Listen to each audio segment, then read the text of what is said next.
ได้นานแค่ไหนบางท่านบอกว่าจิตจะวอกแวกมันมีอยู่แล้วฮะเวลาจิตวอกแวกนั้นให้ยกนิ้วโป้งขึ้นมาเพื่อสังเกตนิ้วโป้งของเรานะพินิจพิเคราะห์เอาไว้นะฮะแม้จะมีเสียงเข้ามารอบข้างก็ตามหรือว่าอะไรก็ตามเนี่ยถ้าจิตเราเพ่งไปสิ่งใดสิ่งหนึ่งปุ๊บเนี่ยไปทางซ้ายไปทางขวาไปทางซ้ายไปทางขวาแล้วสายตาเราจ้องไปที่นิ้วโป้งนะครับคิดว่ามันนิ่งพอแล้วหมายถึงว่าจิตของเราใจจดใจจ่อนิ่งหยุดนิดหนึ่งแล้วก็กลับมาค่อยๆหลับตาหมายถึงว่าหุบนิ้วโป้งลงก็เอามือมาประสานกันเหมือนเดิมก็ได้แล้วก็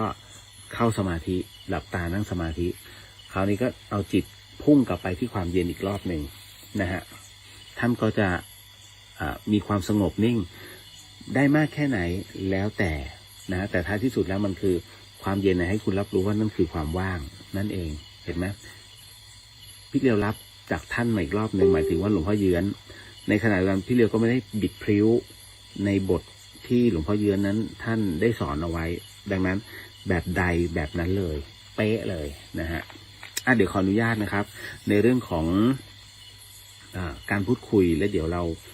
ไปว่าข้อศีลนิดนึงเพราะว่าศีลเป็นตัวครอบเราไม่รู้หรอกว่าทั้งวันทั้งคืนเนี่ยเราไปทำอะไรที่ผิดมาบ้างเดี๋ยววันนี้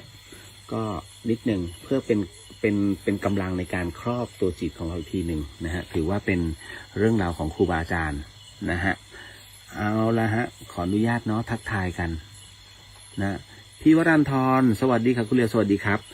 มืดบ้างเนาะเดี๋ยวผมบิดไฟนิดนึงขึ้นมานิดนึงนะฮะคุณจันยาสวัสดีครับคุณเรียวสวัสดีครับอันนี้เป็นเต็นท์นะฮะ ตรงนี้เป็นไฟชีทที่คุมเต็นท์อีกทีหนึ่งนะฮะแล้วก็มาถึงร้อนไหมไม่มันตอนนี้มันยังรู้สึกว่าร้อนนิดฝนมันตกเดี๋ยวค่อยดูดิตอนผมให้ประมาณตีหนึ่งคุณอย่างหนาวเลย นะเมื่อคืนก็หนาวนะฮะมันอยู่บนยอดดอยลืมบอกไปถัดไปจากตรงนี้นิดนึงเป็นบ้านของพี่ตู่นพพลโกมลชุน สวยมากนะฮะก็เป็นมีบ้านดารานักแสดงหลายท่านนะฮะที่บนดอยแห่งเนี้ยโอ้สวยจริงๆเป็นบ้านสามหลังที่มีดีไซน์นะครับน่าจะเป็นบ้านเก่าแล้วมีคนดูแลอยู่นะฮะอันนี้กระซิบเรากระซิบรู้กันในไลฟ์พอ ป้าแก้วสวัสดีค่ะคุณเลียวขอโมทนาสาธุกับคุณเลียวด้วยค่ะสาธุครับนะฮะอันนี้พี่สุวรรณยาสวัสดีค่ะโมทนาสาธุนะฮะกับงานน้องด้วยค่ะเป็นงานจิตอาสาครับพี่ก็มีโอกาสทำแล้วก็ทำนะฮะเดี๋ยวอีกหน่อยมันหมดแรงไม่รู้จะยังไงนะฮะอ้วนสวัสดีครับพี่เดี๋ยวสักครู่นะอ้วนแป๊บหนึ่งนะฮะก็จะบอกคุณซิมไปแล้วนะฮะสักครู่หนึ่งนะฮะคุณกนิกาสวัสดีค่ะสวัสดีครับผมนะฮะคุณเมธสิทธิ์สวัสดีครับพี่เดียวสวัสดีครับผมนะฮะก็ทักทายก่อนหลายๆท่านเข้ามาคือเมื่อทักเราต้องทักกลับนะฮะ เขาเรียกเช็คชื่อเพราะหลวงพี่ท่านก็ทำ นะคุณจินชาสวัสดีค่ะคุณเลียวขอโมทนาสาธุกับคุณเลียวทีมออฟโหลดแล้วก็ปอสวทุกท่านนะคะนะฮะก็จริงๆมีประกอบเยอะมากนะทั้งครูกศนคุณครูสพทรวมไปถึงกำนันผู้ใหญ่บ้านทั้งหลายเนี่ยร่วมกันทั้งหมดนะคุณเมธสิทธิ์โมทนาบุญกับพี่เลียวแล้วก็คณะทุกท่านด้วยครับสาธุครับนะโมทนาสาธุฮะคุณวรินทร์สวัสดีครับคุณเลียวสวัสดีฮะนะครับผมไม่ได้เข้าไปที่ของเรียวเดอะเฮียนแต่ผมใช้วิธีการแท็กนะครับเพราะฉะนั้นเนี่ยเวลาท่านใดเขียนไปที่เรียวเดอะเฮียนเนี่ยไม่เป็นไรผมเปิดคอมก็คือแชร์นะฮะใช้ฮอตสปอตแชร์มาตัวนี้มันก็สามารถที่จะรับรู้ได้ไม่มีปัญหาเนาะต่อมาเฮ้ยไ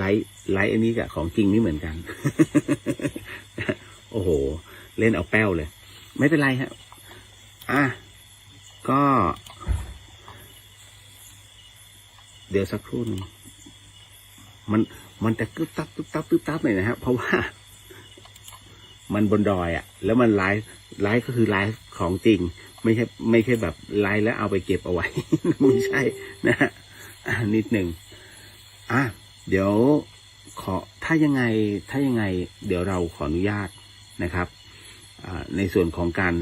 เรามาร่วมสมทานศีลกันก่อนเนาะนะพอสมทานศีลกันเป็นที่เรียบร้อยแล้วโมทนาสาธุครับอาจารย์นะท่านจับลิงก์เป็นที่เรียบร้อยแล้วนะฮะกำลังไลฟ์เข้าสู่ FM 104.50 MHz นี่คือสถานีวิทยุเพื่อการศึกษาพระพุทธศาสนาและวัฒนธรรมนะฮะคุณผู้ฟังครับผมพูดไปพร้อมกับในไลฟ์เลยนะครับก็คือคุณผู้ฟังครับเดี๋ยวอีกสักครู่นึงเนี่ยผมจะนำสมทานศีลก่อนเนาะนะแล้วจากนั้นเนี่ยเราจะไปทำกรรมฐานน้ำเย็นกันไม่เท่าไหร่เสียเวลา3 นาทีแค่นั้นเลยเอาแค่3 นาทีเอาให้อยู่เพราะบางคนบอกทำสมาธิไม่ได้เลยนี่นั่นไม่จริงลองก่อน ลองหรือยังแล้วบางท่านที่เขาลองแล้วเนี่ยแล้วเขาหมายถึงว่าเขาจะติดอยู่ในนั้นเลยหมายถึงว่าตัวจิตของเขาเนี่ยจะขังอยู่ในความเย็นเลยนะฮะระลึกเมื่อไหร่ก็ว่างเมื่อนั้นอันนี้ไม่ใช่ของปลอมนะนี่คือของจริงเลยนะฮะเพราะว่าหลายๆท่านเนี่ยรับรู้อยู่แล้วก็วันนี้คือคนที่ได้อยู่แล้วผมรู้ว่าเขาไปต่อยอดกันเป็นที่เรียบร้อยแต่วันนี้ที่เราทดสอบฝึกกันลองกันหลายๆดวงจิตแล้วมันมีกำลังถ้าทำคนเดียวก็ได้กำลังเดียวใช่ไหมพอเราทำมันก็เหมือนรถยนต์เนี่ยนะฮะ100 แรงม้าเงี้ยก็คือม้า10 ตัวม้า100 ตัวนั่นคือรถยนต์กำลังรถยนต์1 คันนะฮะเนี่ย3,500 แรงม้าสมมุตินะเครื่อง 3,500 ไง 3,500 นั่นคือม้าทั้งหมด 3,500 ตัวนั่นแหละคือกำลังของรถคันนั้นของเราก็เหมือนกันดวงจิต รวมก็ได้เยอะๆนะมันก็ทำให้เรามีกำลังใจมากขึ้นแล้วมันสนุกนะเป็นการเดินสมาธิที่สนุกมากนะฮะแล้วมันก็จะว่างเพราะเราทำพร้อมกันเวลาหยุดเราเลิกมันก็พร้อมกันไงแม้จะ3 นาทีแต่เป็น3 นาทีที่พิเศษมากๆเห็นไหมนะ1 นาทีของความพิเศษเราจะมีความสุขอันนี้ให้ทั้ง3 นาทีสุข สุขนี่ไม่ใช่ร้อนนะฮะนะครับเอาล่ะคุณสวัสดีครับพี่เลียวคุณวริศใช่ไหมฮะนะต่อมาอันนี้ใช้ค่ะบอกสวัสดีครับพี่เลียวสาธุครับอันนี้น้องแอนสวัสดีครับพี่เลียวสวัสดีค่ะมาขออนุญาตนะครับเดี๋ยวขอนำสมทานศีลก่อนแล้วก็จากนั้นไปเข้าสู่กรรมฐานจากกรรมฐานเสร็จปุ๊บขออนุญาตไลฟ์สดโทรหาคุณซิมนิดนึงนะครับซึ่งเป็นผู้ปกครองของน้องซึ่งมีอาการที่เรียกว่าอยากจะปรึกษาตรงนี้ผมจำเป็นต้องถ่ายทอดออกอากาศนะฮะนิดนึงเดี๋ยวเรามาว่าพร้อมกันนะฮะเดี๋ยวผมขอจะนำในเรื่องของการสมทานศีลหลังจากนั้นท่านใดที่ไม่สามารถจะเรียกว่าร่างกายไม่เอื้ออำนวยกำหนดจิตตามพอนะฮะตามวาระจิตนั้นสาธุครับนะโมตัสสะภะคะวะโตอะระหะโตสัมมาสัมพุทธัสสะนะโมตัสสะภะคะวะโตอะระหะโตสัมมาสัมพุทธัสสะนะโมตัสสะภะคะวะโตอะระหะโตสัมมาสัมพุทธัสสะพุทโธธัมโมสังโฆศีลข้อ 1ไม่ฆ่าสัตว์ศีลข้อ 2ไม่ลักทรัพย์ศีลข้อ 3ไม่ประพฤติผิดในกามศีลข้อ 4ไม่พูดเท็จศีลข้อ 5ไม่ดื่มสุราและของมึนเมาบัดนี้ข้าพเจ้าตั้งใจรักษาศีลแล้วบัดนี้ข้าพเจ้าคือผู้มีศีลข้าพเจ้าผู้มีศีลละอายต่อการทำความชั่วกลัวต่อผลของบาปกรรมข้าพเจ้าผู้มีศีลมีหิริโอตปะมีกายเป็นมนุษย์มีใจเป็นเทวดาเป็นมนุษย์เทโวเข้าถึงความเป็นสหายกับเราเทวดาทั้งหลายณบัดนี้ข้าพเจ้าทั้งหลาย ขออดโทษลดกรรมที่ข้าพเจ้าประมาทพลาดพลั้งในช่วงวันนี้ลงในฉับพลันและขอให้กรรมดีที่ข้าพเจ้าหรือเรากัลยาณมิตรได้ทำไว้นั้นขอจงมาแทรกส่งผลบุญนี้ให้ข้าพเจ้าได้มีความสุขและประสบผลสำเร็จตลอดไปเถิดสาธุสาธุสาธุอนุโมทามินะฮะลำดับต่อไปนะครับก่อนที่จะทำอะไรก็ตามนะฮะหมายถึงว่าเดี๋ยวเราจะนั่งสมาธินะครับอย่างน้อยเนี่ยเราก็ได้ทำการสมทานศีลไปแล้วคุณผู้ฟังครับคุณผู้ฟังท่านใดที่ไม่สามารถจะนั่งสมาธิได้นะครับหรือว่าเป็นผู้ป่วยที่นอนติดเตียงผมแนะนำอย่างนี้นะฮะสูดหายใจเข้าไปลึกๆแล้วจากนั้นเนี่ยให้รับรู้ก่อนว่าเราสูดหายใจสูดลมฮะสูดลมเข้าไปนะฮะไม่จำเป็นต้องกำหนดว่าพุทโธหรอกสูดเข้าไปลึกๆนะแล้วก็ผ่อนออกไปตามสบายนะไม่ต้องไปเกรงมันหลังจากนั้นเนี่ยให้คุณหาน้ำเย็นหรือผ้าเย็นเอาวางไว้พุงนะฮะให้ลองใช้ใครก็ได้ฮะไปหาผ้านะฮะเย็นๆเลยนะฮะมาวางไว้ที่พุงนะฮะแล้วก็เลื่อนไปให้ต่ำกว่าสะดือนิดนึงตรงท้องน้อยนะวางไว้สักครู่หนึ่งให้มันรู้สึกว่ามีความเย็นเกิดขึ้นแล้วท่านจับความเย็นตรงนั้นได้แล้วว่าความเย็นตรงนั้นมันเข้าไปอยู่ใต้ผิวหนังแล้วเข้าไปตรงที่ด้านในหลังจากนั้นให้เอาผ้าออกแล้วจิตตรงนั้นอย่างที่เมื่อกี้สูดลองสูดใหม่แล้วก็เอาลมหายใจตามไปจับความรู้สึกนั้นเพราะความเย็นมันคือโจรโจรมันขุดหลุมไงเราวางไว้ที่ท้องแล้วไงเราขุดหลุมมันขุดหลุมหนีเราก็ดำดินตามไปเราก็ดำดินทางลมหายใจเนี่ยตามไปจับมันจับให้อยู่นะฮะส่วนน้องๆท่านใดอันนี้ขออภัยนะฮะไม่พูดถึงคนที่เป็นอยู่แล้วน้องๆท่านใดที่อยากจะลองขึ้นกรรมฐานภายใน1 นาทีตอนนี้มีน้ำเย็นอยู่ใช่ไหมถ้าพร้อมนะฮะให้นั่งนะครับคุกเข่าแล้วก็ยืดตัวตรงดื่มเลยฮะดื่มเลยอึกเลยนะครับให้ดื่มก่อนนะครับเมื่อดื่มแล้ววางแก้วลงนะฮะให้น้องลองจับความรู้สึกว่าตอนนี้ความเย็นของน้ำเนี่ยมันลงไปตรงไหนนะฮะมันลงไปไหนลงไปหรือยังนะฮะความเย็นนั้นลงไปหล่อเลี้ยงที่มันผ่านคอลงไปแล้วมันพุ่งตรงไปเลยสังเกตไหมว่าความเย็นนั้นมันพุ่งตรงมันไม่คดตามลำไส้ของเราใช่ไหมฮะเพราะลำไส้ของเราเป็นกดเลยนะแต่ความเย็นจริงๆมันพุ่งลงไปเลยฮะแล้วก็มาถึงลิ้นปี่แล้วก็ลงไปที่สะดือแล้วก็ไปถึงท้องน้อยถ้าถึงแล้วหลับตาลงครับนะฮะเราจะนั่งกันแค่3 นาทีพอนะครับแต่พี่เลียวไม่สามารถหยุดบรรยายไม่สามารถจะหยุดบรรยายได้เพราะว่าเราออนแอร์ด้วยนะครับก็เลยจะขอพูดไปด้วยแต่ในขณะเดียวกันให้น้องกำหนดตามความเย็นนั้นหลับตาแล้วเอาตัวจิตของเรานะฮะลงไปนะฮะหลับตานะฮะไม่จำเป็นต้องสูดลมหายใจเข้าออกไม่จำเป็นฮะลืมไปได้เลยเอาแค่ความรู้สึกตามลงไปเลยฮะตามลมหายใจลงไปลมหายใจนี้คือตำรวจนะฮะ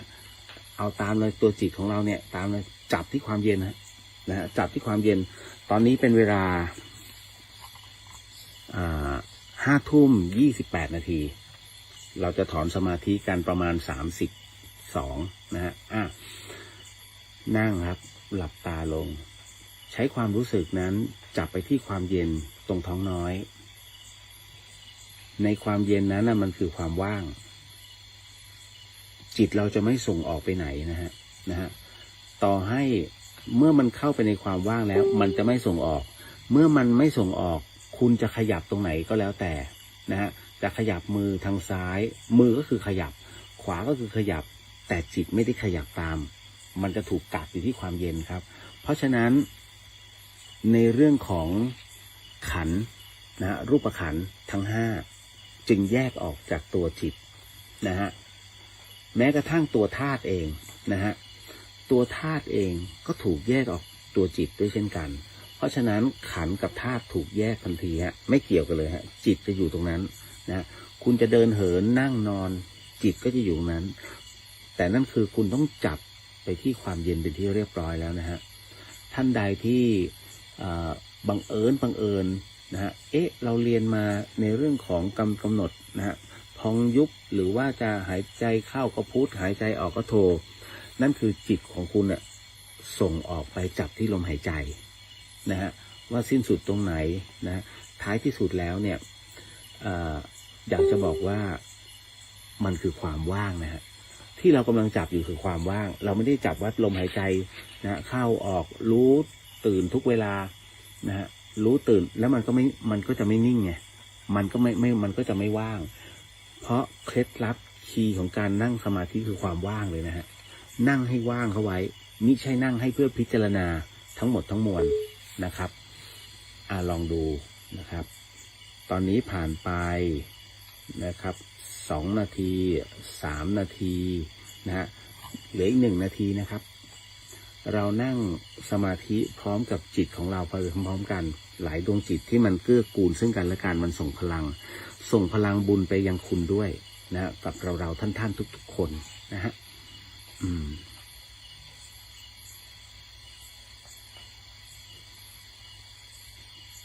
เราไปเรื่อยๆนะครับในส่วนของการนั่งสมาธิอย่าใจร้อนฮะบางคนบอกว่ามันไม่ได้อย่าเพิ่งใช้คำว่าไม่ได้หากเรายังไม่ได้ทดลองไปเรื่อยๆนะครับบ้านไม่ได้เสร็จวันเดียวมันต้องค่อยๆสร้างนะฮะเห็นไหมฮะความเย็นคือความว่างหลายท่านที่เคยฝึกมาแล้วดื่มไปแล้วเนี่ยไม่จำเป็นต้องดื่มน้ำอีกแล้วความเย็นอยู่นั้นแล้วจิตของเรามันจะจับได้เลยนะครับเอาละครับค่อยๆถอนสมาธิค่อยๆลืมตาอย่าลืมพูดพลาดนะฮะอย่าลืมพูดพลาดนะครับเบสิกง่ายๆเลยเห็นไหมนะตรงนี้หลายท่านที่อาจจะสงสัยมีข้อสงสัยมันง่ายจริงเหรอพี่เลียวท่านต้องเปิดใจพี่เลียวเองก็ไม่ใช่ว่าอยู่ๆแล้วจะได้เลยนะไม่ใช่ต้องงงกันอยู่พักนึงก่อนที่เราจะมาจับทางได้นะครับเห็นไหมวันที่13ใช่ไหม13 เดือนหน้าป่ะเดี๋ยวผมขอเช็คก่อนคือผมเอาจริงนะไม่มีปฏิทิน เป็นคนที่ไม่เคยได้รับปฏิทินปีใหม่นี่คือเรื่องจริงคือปฏิทินที่จะบ่งบอกถึงวันพระแต่ปฏิทินเมืองนะฮะผมไม่เคยได้รับเลยนะฮะก็เลยไม่สามารถจะบอกได้ว่าวันไหนคือวันพระใหญ่นะอย่างวันอาสาฬหะเนี่ยฮะก็เลยจะต้องใช้วิธีการพิมพ์ถามโอเคเป็นวันพุธที่13พุธตุ้นอีก2 อาทิตย์อีก2 สัปดาห์พุธที่13 กรกฎาคมนะฮะเราจะไปเล่นสมาธิกันนี่ใช้คำว่าเล่นเลยเพราะว่าพอทำแล้วมันรู้สึกว่างแล้วมันมีความสุขเราจะไปทำพร้อมกันบนวัดไฟหินนะครับหลังมหาวิทยาลัยเชียงใหม่พร้อมกันนั้นเนี่ยเราก็จะทำพิธีโอสิกรรมนะฮะที่ข้างบนเลยแล้วจากนั้น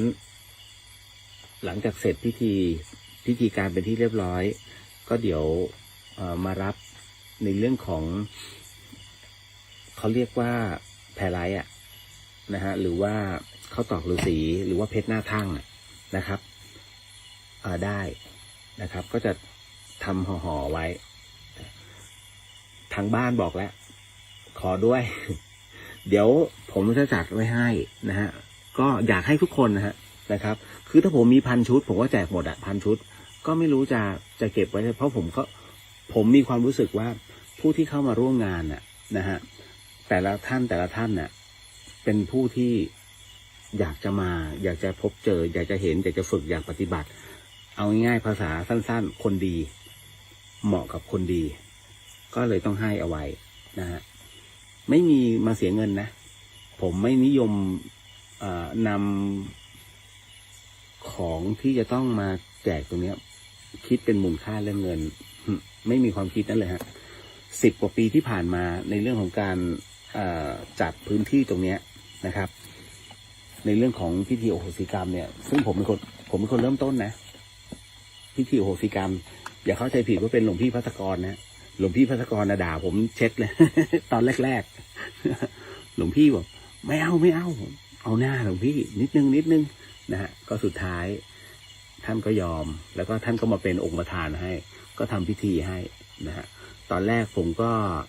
จะขออาจารย์แม่ชีแต่ว่าอาจารย์แม่ชีท่านเดินไม่ค่อยสะดวกนะฮะอาจารย์แม่ชีก็ไล่ผมไปหาหลวงพี่นั่นแหละฮะ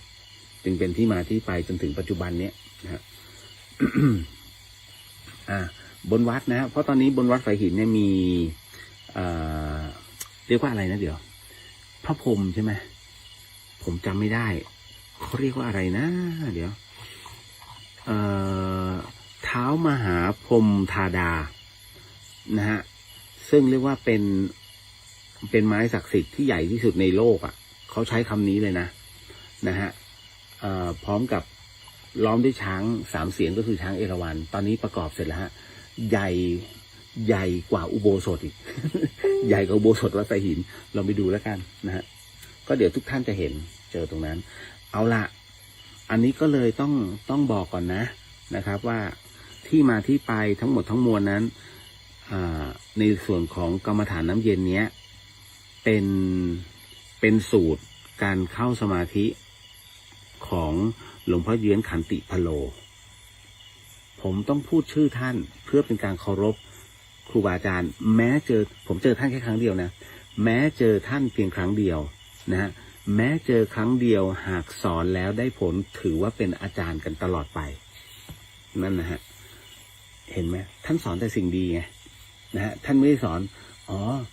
พอดีผมติดคุกมาแล้วพอดีเพื่อนเขาสอนอาจารย์ผมเนี่ยมันเป็นนักสะเดาะกรประตูอันนั้นอย่าเขาเรียกแถวบ้านผมเรียกมิจฉาชีพ อย่าไปเรียกว่าเป็นอาจารย์นะมันไม่เหมือนกันสอนเพื่อให้คนอื่นเป็นทุกข์กับสอนให้คนอื่นพ้นทุกข์ไม่เหมือนกันหลวงพ่อท่านสอนให้พ้นทุกข์ไงนี่แหละเห็นไหมต้องแยกนะ ไปเชิดชูผิดรูปแบบไม่ได้เด้อนะฮะนิดนึงนะครับเมื่อกี้ก็มีหลายๆท่านเข้ามานะฮะ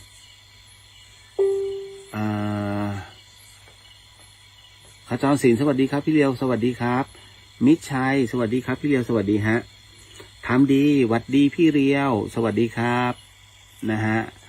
คุณจินชาใช้การ13 วันพระใหญ่ปฏิทินของวัดฝายหินดีนะคะมีวันพระแสดงรายละเอียดทั้งข้างขึ้นข้างแรมอันเป็นภาพปฏิจะมีรูปพระอาจารย์นะฮะผมไม่เคยได้รับจริงผมไม่เคยได้รับคือธรรมสถานทำนะธรรมสถานมชทำแต่ผมไม่เคยได้รับอยู่คนละส่วนแต่อยู่ในที่เดียวกันไง อันนั้นก็คือในส่วนของตึกเก่าแต่ผมมาอยู่ที่ตึกใหม่ผมก็นานๆถ้ามีโอกาสก็จะขึ้นไปนะแต่ส่วนใหญ่ตอนนี้ผมติดภารกิจกรุงเทพเชียงใหม่กรุงเทพเชียงใหม่พัทยาเชียงใหม่ไม่ใช่แค่ต้นบุญธรรมสถานแล้วก็เชียงใหม่แค่เหมือนหลวงพี่โอ้โหเดินทางเอาจริง จนอาจารย์ผู้ซึ่งเป็นผู้อำนวยการสถานีบ่นแล้วจัดแต่เทปโอ้โหพระอาจารย์ก็ดูผมเดินทางเนี่ยมันไม่มีกำลังคุณต้องเข้าใจคนเดินทางหมดกำลังหมดนะเพราะเดี๋ยวพอพรุ่งนี้ลงไปที่จังหวัดเชียงใหม่ตายแล้วเดี๋ยวนะฮะสักครู่หนึ่ง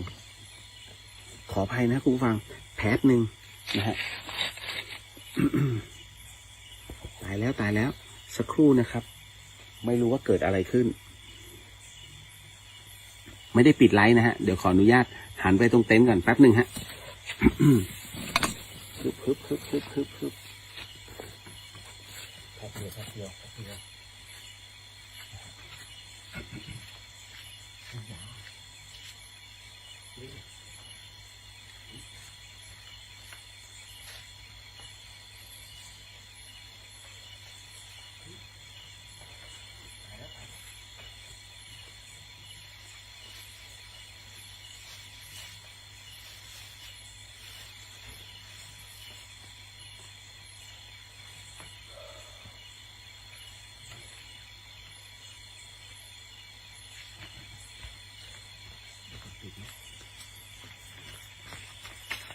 อ้ยา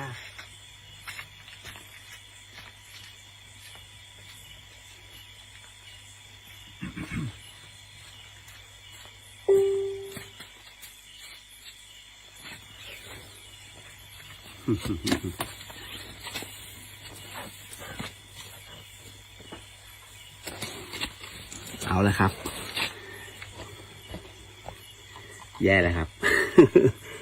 อันเนื่องมาจากว่าตอนนี้ เดี๋ยวนะฮะ ไฟถูกตัดครับ เฉยเลย สักครู่ฮะโอ้ยคุณจินนชาเก่งมากฮะนะฮะ เดี๋ยวสักครู่นะครับ จะพยายามนิดนึงนะฮะ โอ้โหไม่พอดีน้องๆพอสวเขานอนข้างล่าง น่าจะไม่รู้ หรือว่าไปดึงก็ไม่ทราบฮะ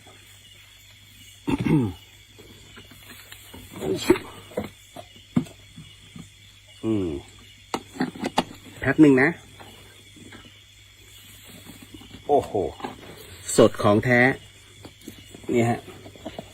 ยิ่งกว่าปลาในตลาดก็ตอนนี้นะครับ นิดนึง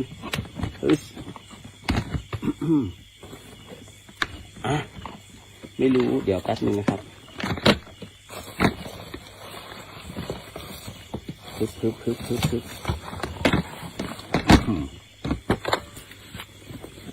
ได้ยินเสียงเนาะกุ๊บกับสุดบอกแล้ว สดไปมากกว่านี้คงไม่มีแล้วฮะ เวรกรรม เดี๋ยวนะฮะขอดูก่อน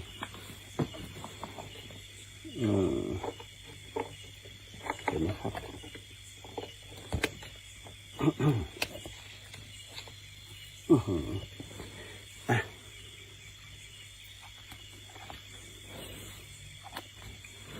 มา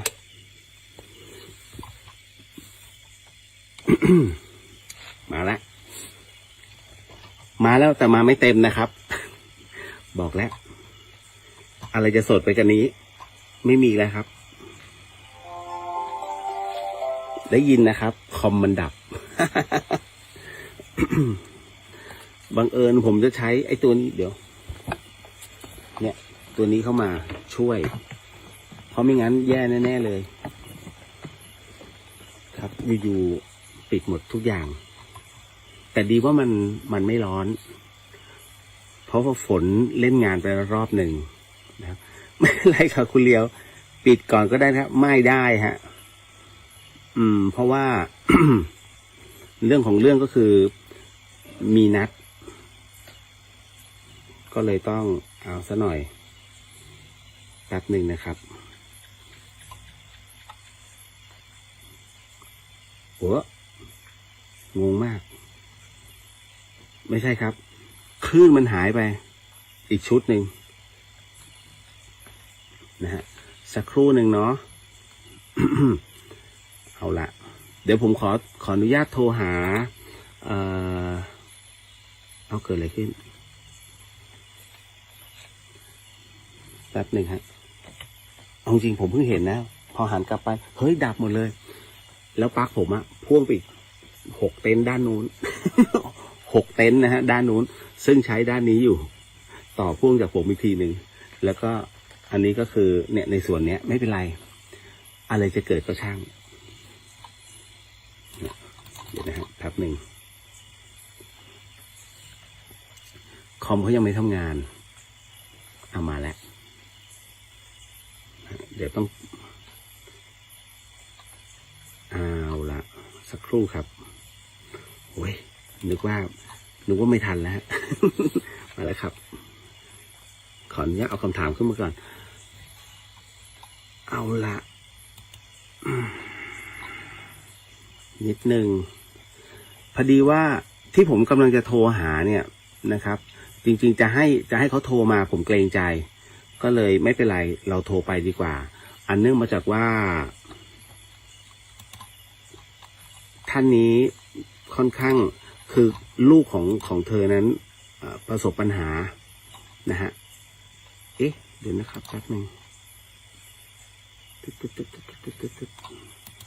นี่ครับมาแล้วปึ๊บงง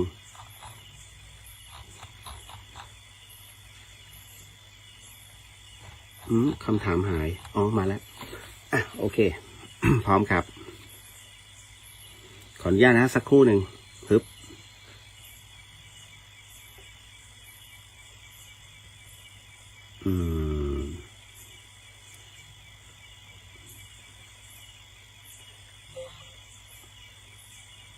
ดูเงียบๆนะ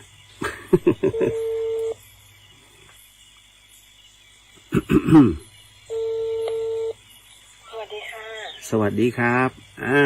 คุณซิมเนาะค่ะครับผมจากรายการ The Hien นะครับนะฮะต้องบอกว่าตอนนี้คุณซิมออกอากาศอยู่ผ่านวิทยุด้วย FM 104.50 MHz นะฮะก็ผมได้เกริ่นไปแล้วคร่าวๆนะครับว่าเหตุการณ์นั้นอะไรประมาณไหนก็เลยอยากจะทบทวนกันอีกรอบหนึ่งนะว่าตรงเนี้ยที่คุณซิมอยากจะปรึกษาก็คือว่าบังเอิญว่าลูกของคุณซิมผมใช้เรียกว่าคุณแม่แล้วกันนะฮะบังเอิญว่าลูกของคุณแม่นะฮะลูกสาวนะครับไปประสบอุบัติเหตุนะครับเหมือนกับว่าก็ขี่มอเตอร์ไซค์ซึ่งเธอเพิ่งขี่ได้เพิ่งจะเป็น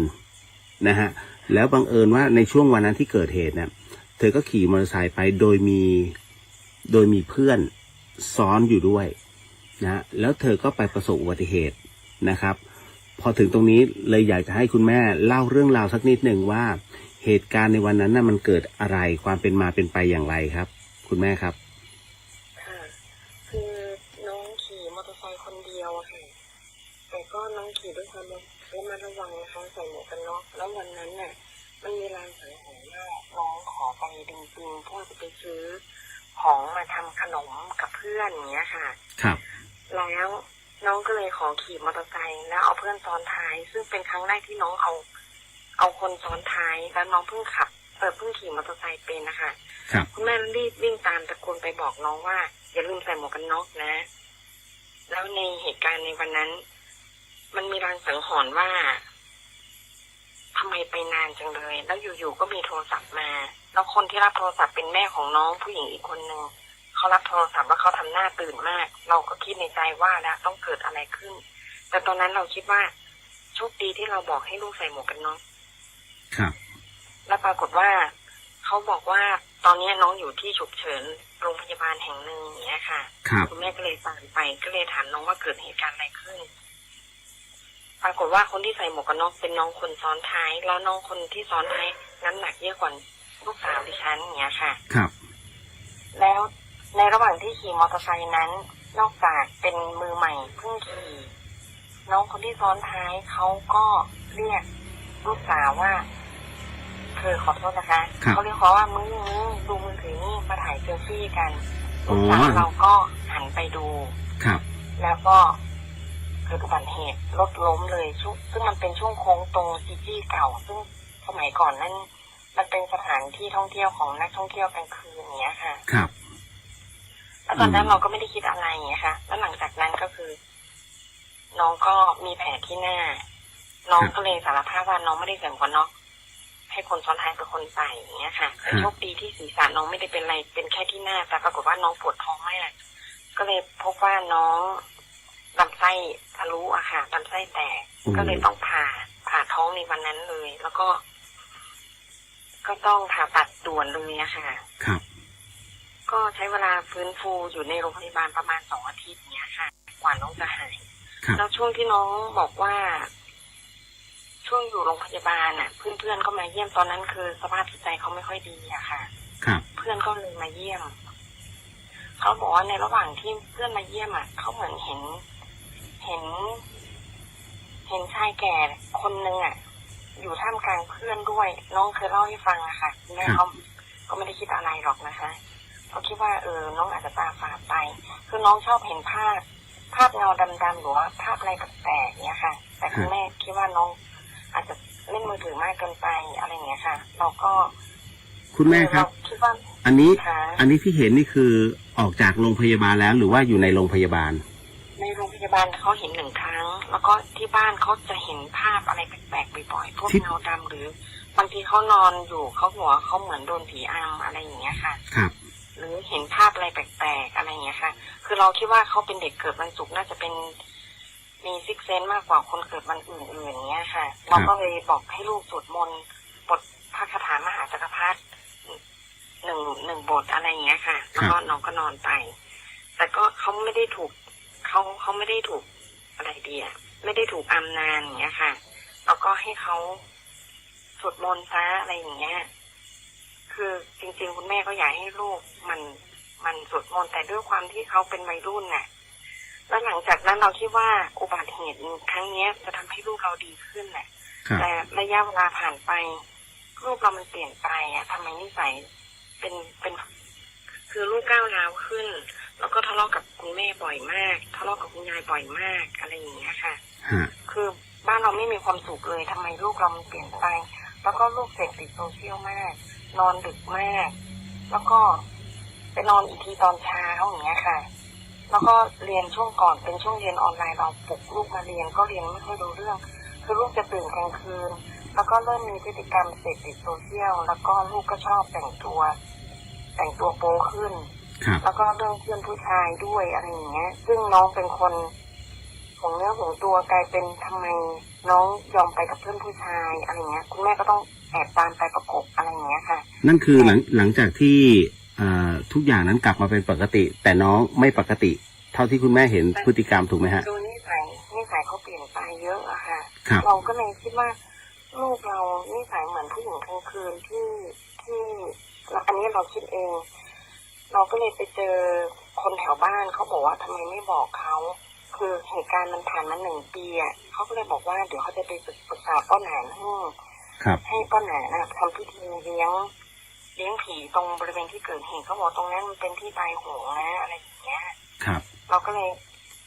คือเราปล่อยให้เวลามันผ่านไปเนิ่นนานเราก็เลยคิดว่าลูกเราเปลี่ยนไปเพราะอาจจะเป็นเพราะฮอร์โมนหรือเพราะวัยรุ่นเพราะเขาอายุ13เราก็เลยคิดว่าเลข13อาถรรพ์แน่ๆเลยอะไรอย่างเงี้ยเราคิดว่าถ้าเขาพอเปลี่ยนอายุเป็นเลข14ทุกอย่างน่าจะดีขึ้นคือเราพยายามทำทุกอย่างอะค่ะปรึกษาหมอฮวงจุ้ยให้มาดูบ้านปรับฮวงจุ้ยให้หน่อยมันมีอะไรที่ทำให้เราต้องมาทะเลาะกันตลอดเลยบ้านเราไม่มีความสุขเลยบ้านร้อนตลอดเวลาอย่างเงี้ยค่ะสุดท้ายเราก็เลยพาน้องไปหาหมอจิตเวชให้น้องพึ่งพายาคือพึ่งพาทางวิทยาศาสตร์นะคะเพื่อให้น้องดีขึ้นอย่างเงี้ยค่ะมันไม่ถึงกับดี100%นะคะคือเราพยายามแก้ทุกอย่างเพื่อให้น้องดีขึ้นอย่างเงี้ยค่ะคุณหมอว่าไงบ้างครับคุณแม่คุณหมอเขาก็บอกว่ามันก็เป็นอย่างนี้ทุกคนนั่นแหละเพราะว่าตั้งแต่เกิดโควิดเนี่ยมันทำให้พฤติกรรมการเสพพฤติกรรมของเด็กใช่ค่ะความรับผิดชอบของเด็กหรือความตั้งใจเรียนของเด็กมันเปลี่ยนไปแล้วก็เด็กก็เสพติดโซเชียลมากขึ้นแล้วก็พวกเด็กที่มีปัญหาวัยรุ่นเนี่ยส่วนมากมาปรึกษาผู้จิตเวชเยอะขึ้นตั้งแต่มีโควิดเนี้ยค่ะหมอบอกว่าน้องเป็นโรคควบคุมอารมณ์ตัวเองไม่ได้เขาเรียกศัพท์ทางแพทย์เรียกว่า emotional disorder คือควบคุมอารมณ์ตัวเองไม่ได้เงี้ยค่ะคุณหมอก็เลยให้กินยาเอาเพื่อควบคุมอารมณ์ตัวเองเงี้ยค่ะบางครั้งน้องก็บอกคือน้องเอาแต่ใจตัวเองมากจะไปซื้อของบางทีจะโดดจากรถจะฆ่าตัวตายเราก็แบบคือทำไมลูกถึงมีอารมณ์แบบนี้ตลอดเวลาคือคุณแม่ต้องปรับคือคุณแม่ทุกข์ใจตลอดร้องไห้ตลอดเลยทำไมลูกเราไม่ดีขึ้นสักทีแต่หลังจากที่เริ่มกินยาก็ยาค่อยๆสะสมในเคมีในสมองคือค่อยๆดีขึ้นนี่คือน้องนอนเร็วขึ้นปรับเวลานอนแล้วอย่างเงี้ยค่ะแล้วก็ตอนเช้าก็คือทุกอย่างมันเข้าสู่วงจรการนอนแล้วก็การตื่นนอนได้ดีขึ้นอย่างเงี้ยค่ะแต่เรื่องอารมณ์เนี่ยก็เราก็ต้องยอมเขาค่อยๆอ่อนเขาสามีก็เลยบอกว่าเธอตามใจลูกมากเกินไปคือเราไม่อยากมีปัญหากับเขาไม่อยากทะเลาะกับลูกอะค่ะเราก็เลยเป็นเหมือนกับปล่อยลูกไปเลยอย่างเงี้ยค่ะถ้าเกิดเราไม่ตามใจเขาจะอาละวาดมันมีครั้งหนึ่งในวันศาสตร์จีนมันตรงกับวันที่22 สิงหาปี 64อะค่ะวันนั้น น้องก็ก้าวร้าวอีกก้าวร้าวด้วยการติดกระจกแตกคือเขาไม่ได้ตั้งใจอะค่ะว่าจะติดกระจกเขาแค่แบบโมโหแม่เราก็เลยบอกว่าแม่ขอโทษเขาบอกว่าแม่กวนตีนเขาอย่างเงี้ยเราจริงๆเราไม่ได้กวนตีนเขาอะครับแต่เขาโมโหร้ายเกินอย่างเงี้ยเขาบอกว่า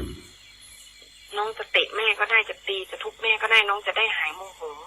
เขาก็เลยแบบโกรธอะคิดว่าเขาเป็นคนไม่ดีหรือไงเขาถึงต้องมาทำร้ายแม่ตัวเองเขาก็เลยเตะประตูแต่เขาไม่ได้คิดว่าประตูนั้นมันคือกระจกแล้วกระจกมันแตกแล้วแม่ก็กรี๊ดไงคะเลือดเขาเต็มขาไหลเต็มขาเลยอะค่ะเขาแบบแม่ร้องไห้ทำไมแม่อาละวาดทำไมเขาไม่รู้ตัวว่าเขาเตะกระจกแตกตอนนั้นมันเหมือนมันไม่ใช่ตัวเขาอะค่ะเขาบอกว่าเขาไม่รู้ตัวเลยว่าเขาทำอะไรไปเขาพูดอย่างเงี้ยเราก็เลยมาดูอ๋อวันนี้มีวันศาสตร์จีนมันประตูนรกเปิดแล้วเขาใส่เสื้อสีดำคือคุณแม่พยายามหาเหตุผลทุกอย่างว่าทำไมน้องไม่มีสติขนาดนี้ตัวอะไรมันเข้าสิงลูกเราถึงสติหลุดขนาดนี้อะไรอย่างเงี้ยน้องเย็บไปทั้งหมด20 เข็มอะค่ะแล้วก็หลังจากนั้นคือเราก็เลยต้องยอมเขาก็เลย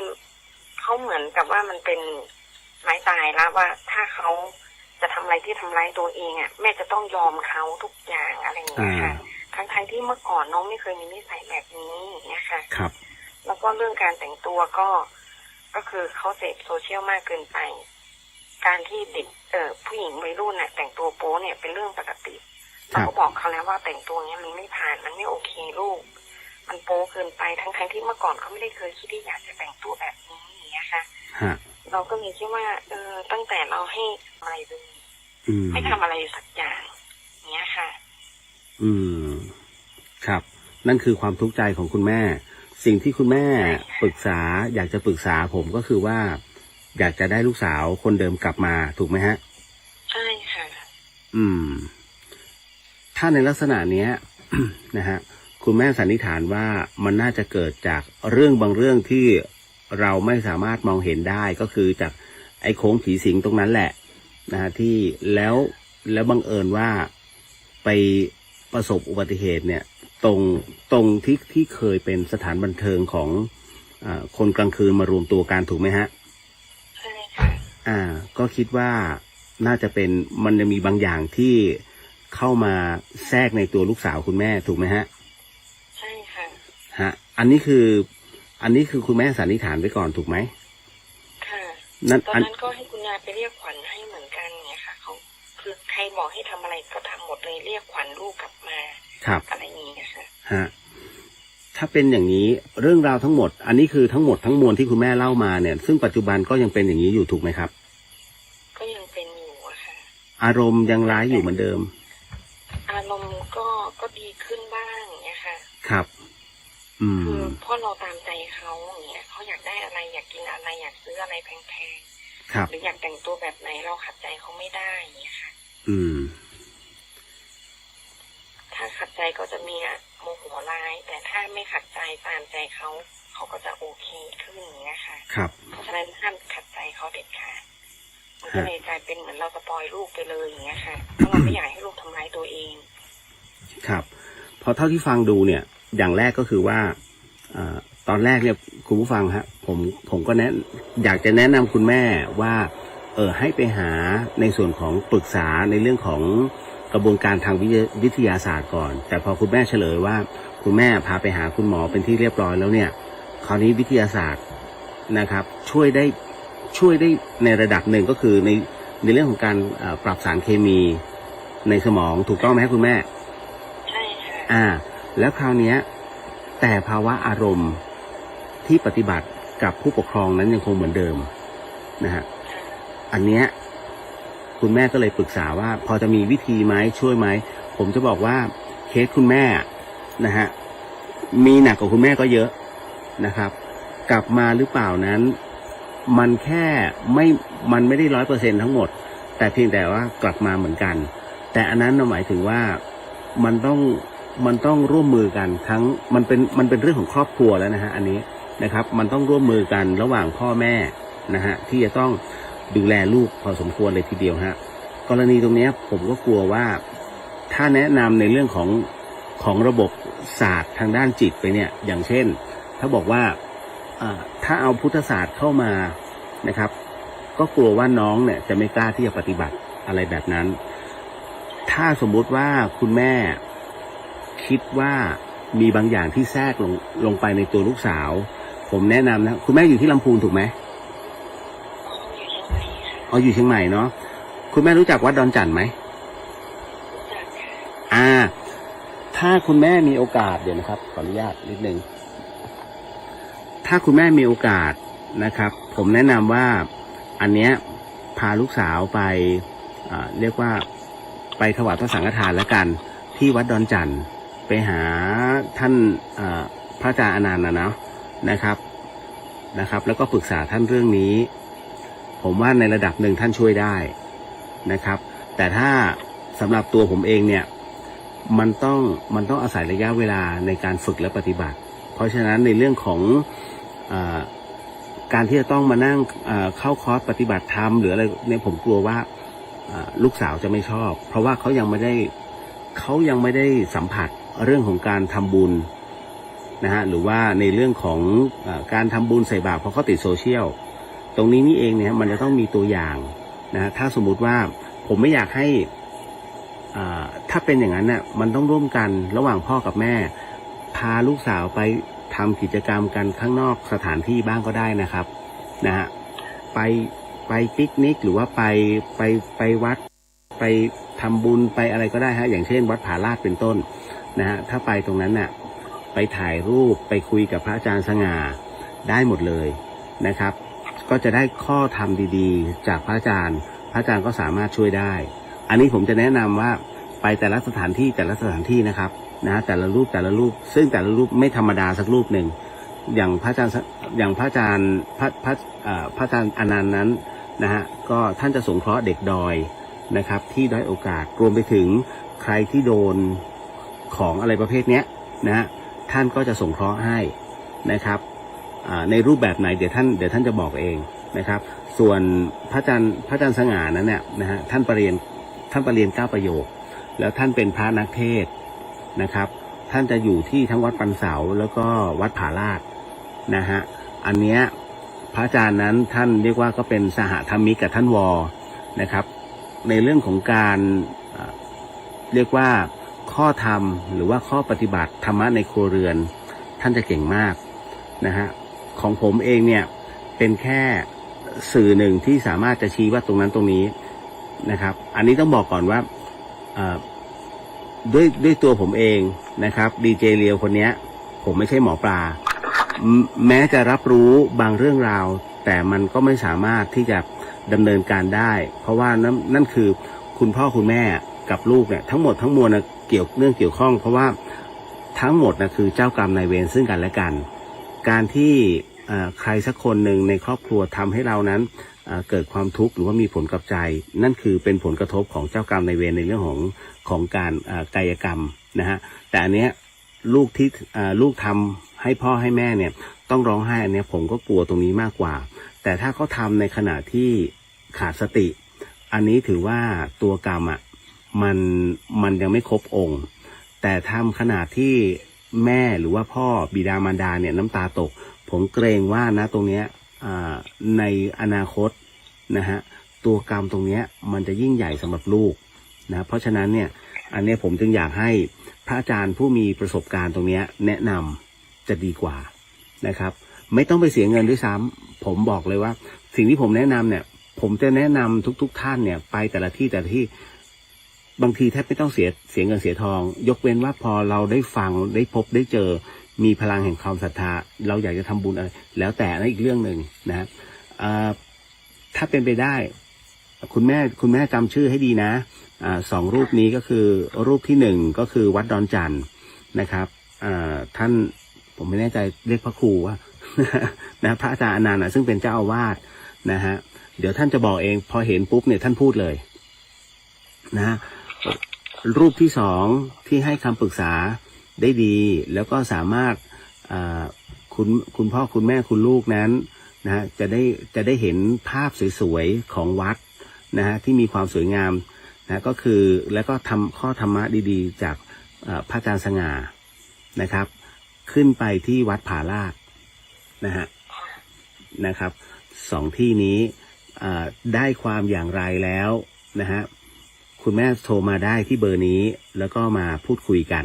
ไม่มีปัญหานะฮะณตรงนี้ถือว่าผมให้ทางออกอีกหนึ่งทางให้กับคุณแม่แล้วกันนะฮะอย่างน้อยเนี่ยอันนี้ในเรื่องของหลักธรรมนะฮะแต่ถ้าเป็นหลักไสยเวทนะไม่อยากแนะนำเพราะว่าเดี๋ยวจะถูกเขาหลอกแล้วก็ในเรื่องของปู่จานนะครับคุณผู้ฟังหลายๆท่านอาจจะนึกไม่ออกถ้าผมพูดคำว่ามัคคณายกคุณผู้ฟังจะอ๋อทันทีนั่นแหละฮะคือเมืองเหนือเนี่ยปู่จานหรือว่าปู่จานที่เราเรียกกันนะฮะนั่นแหละครับก็คือมัคคณายกซึ่งท่านเหล่านี้นะครับท่านก็มีวิชาของท่านนะครับเพราะฉะนั้นเนี่ยเราปรึกษาได้ก่อนนะครับแต่ว่าอันนี้คุณแม่ลองไปแล้วไม่ใช่เหรอใช่ไหมให้ปู่จานยังอีสานเขาจะเรียกหมอธรรมนะฮะคุณแม่ได้ลองปรึกษาปู่จานยังเขาเรียกพ่อหนานเนี่ยค่ะอ๋อก็คือพ่อหนานก็นั่นแหละก็หมายถึงว่าคนที่เคยบวชเรียนมาแล้วก็สึกออกมาเรียบร้อยนั่นแหละฮะเขาก็จะเรียกกับพ่อหนานนะครับแต่ผมแนะนำให้2รูปนี้ก่อนเนาะนะฮะส่วนถ้าอยากจะพาลูกมาร่วมพิธีอโหสิกรรมที่วัดฝายหินในวันที่13ไม่มีปัญหาเพราะว่าวันนั้นคือการปลดล็อกคือ1ปีเนี่ยเราจะทำกันแค่3วันก็คือวันมาฆบูชาวิสาขบูชาและอาสาฬหบูชา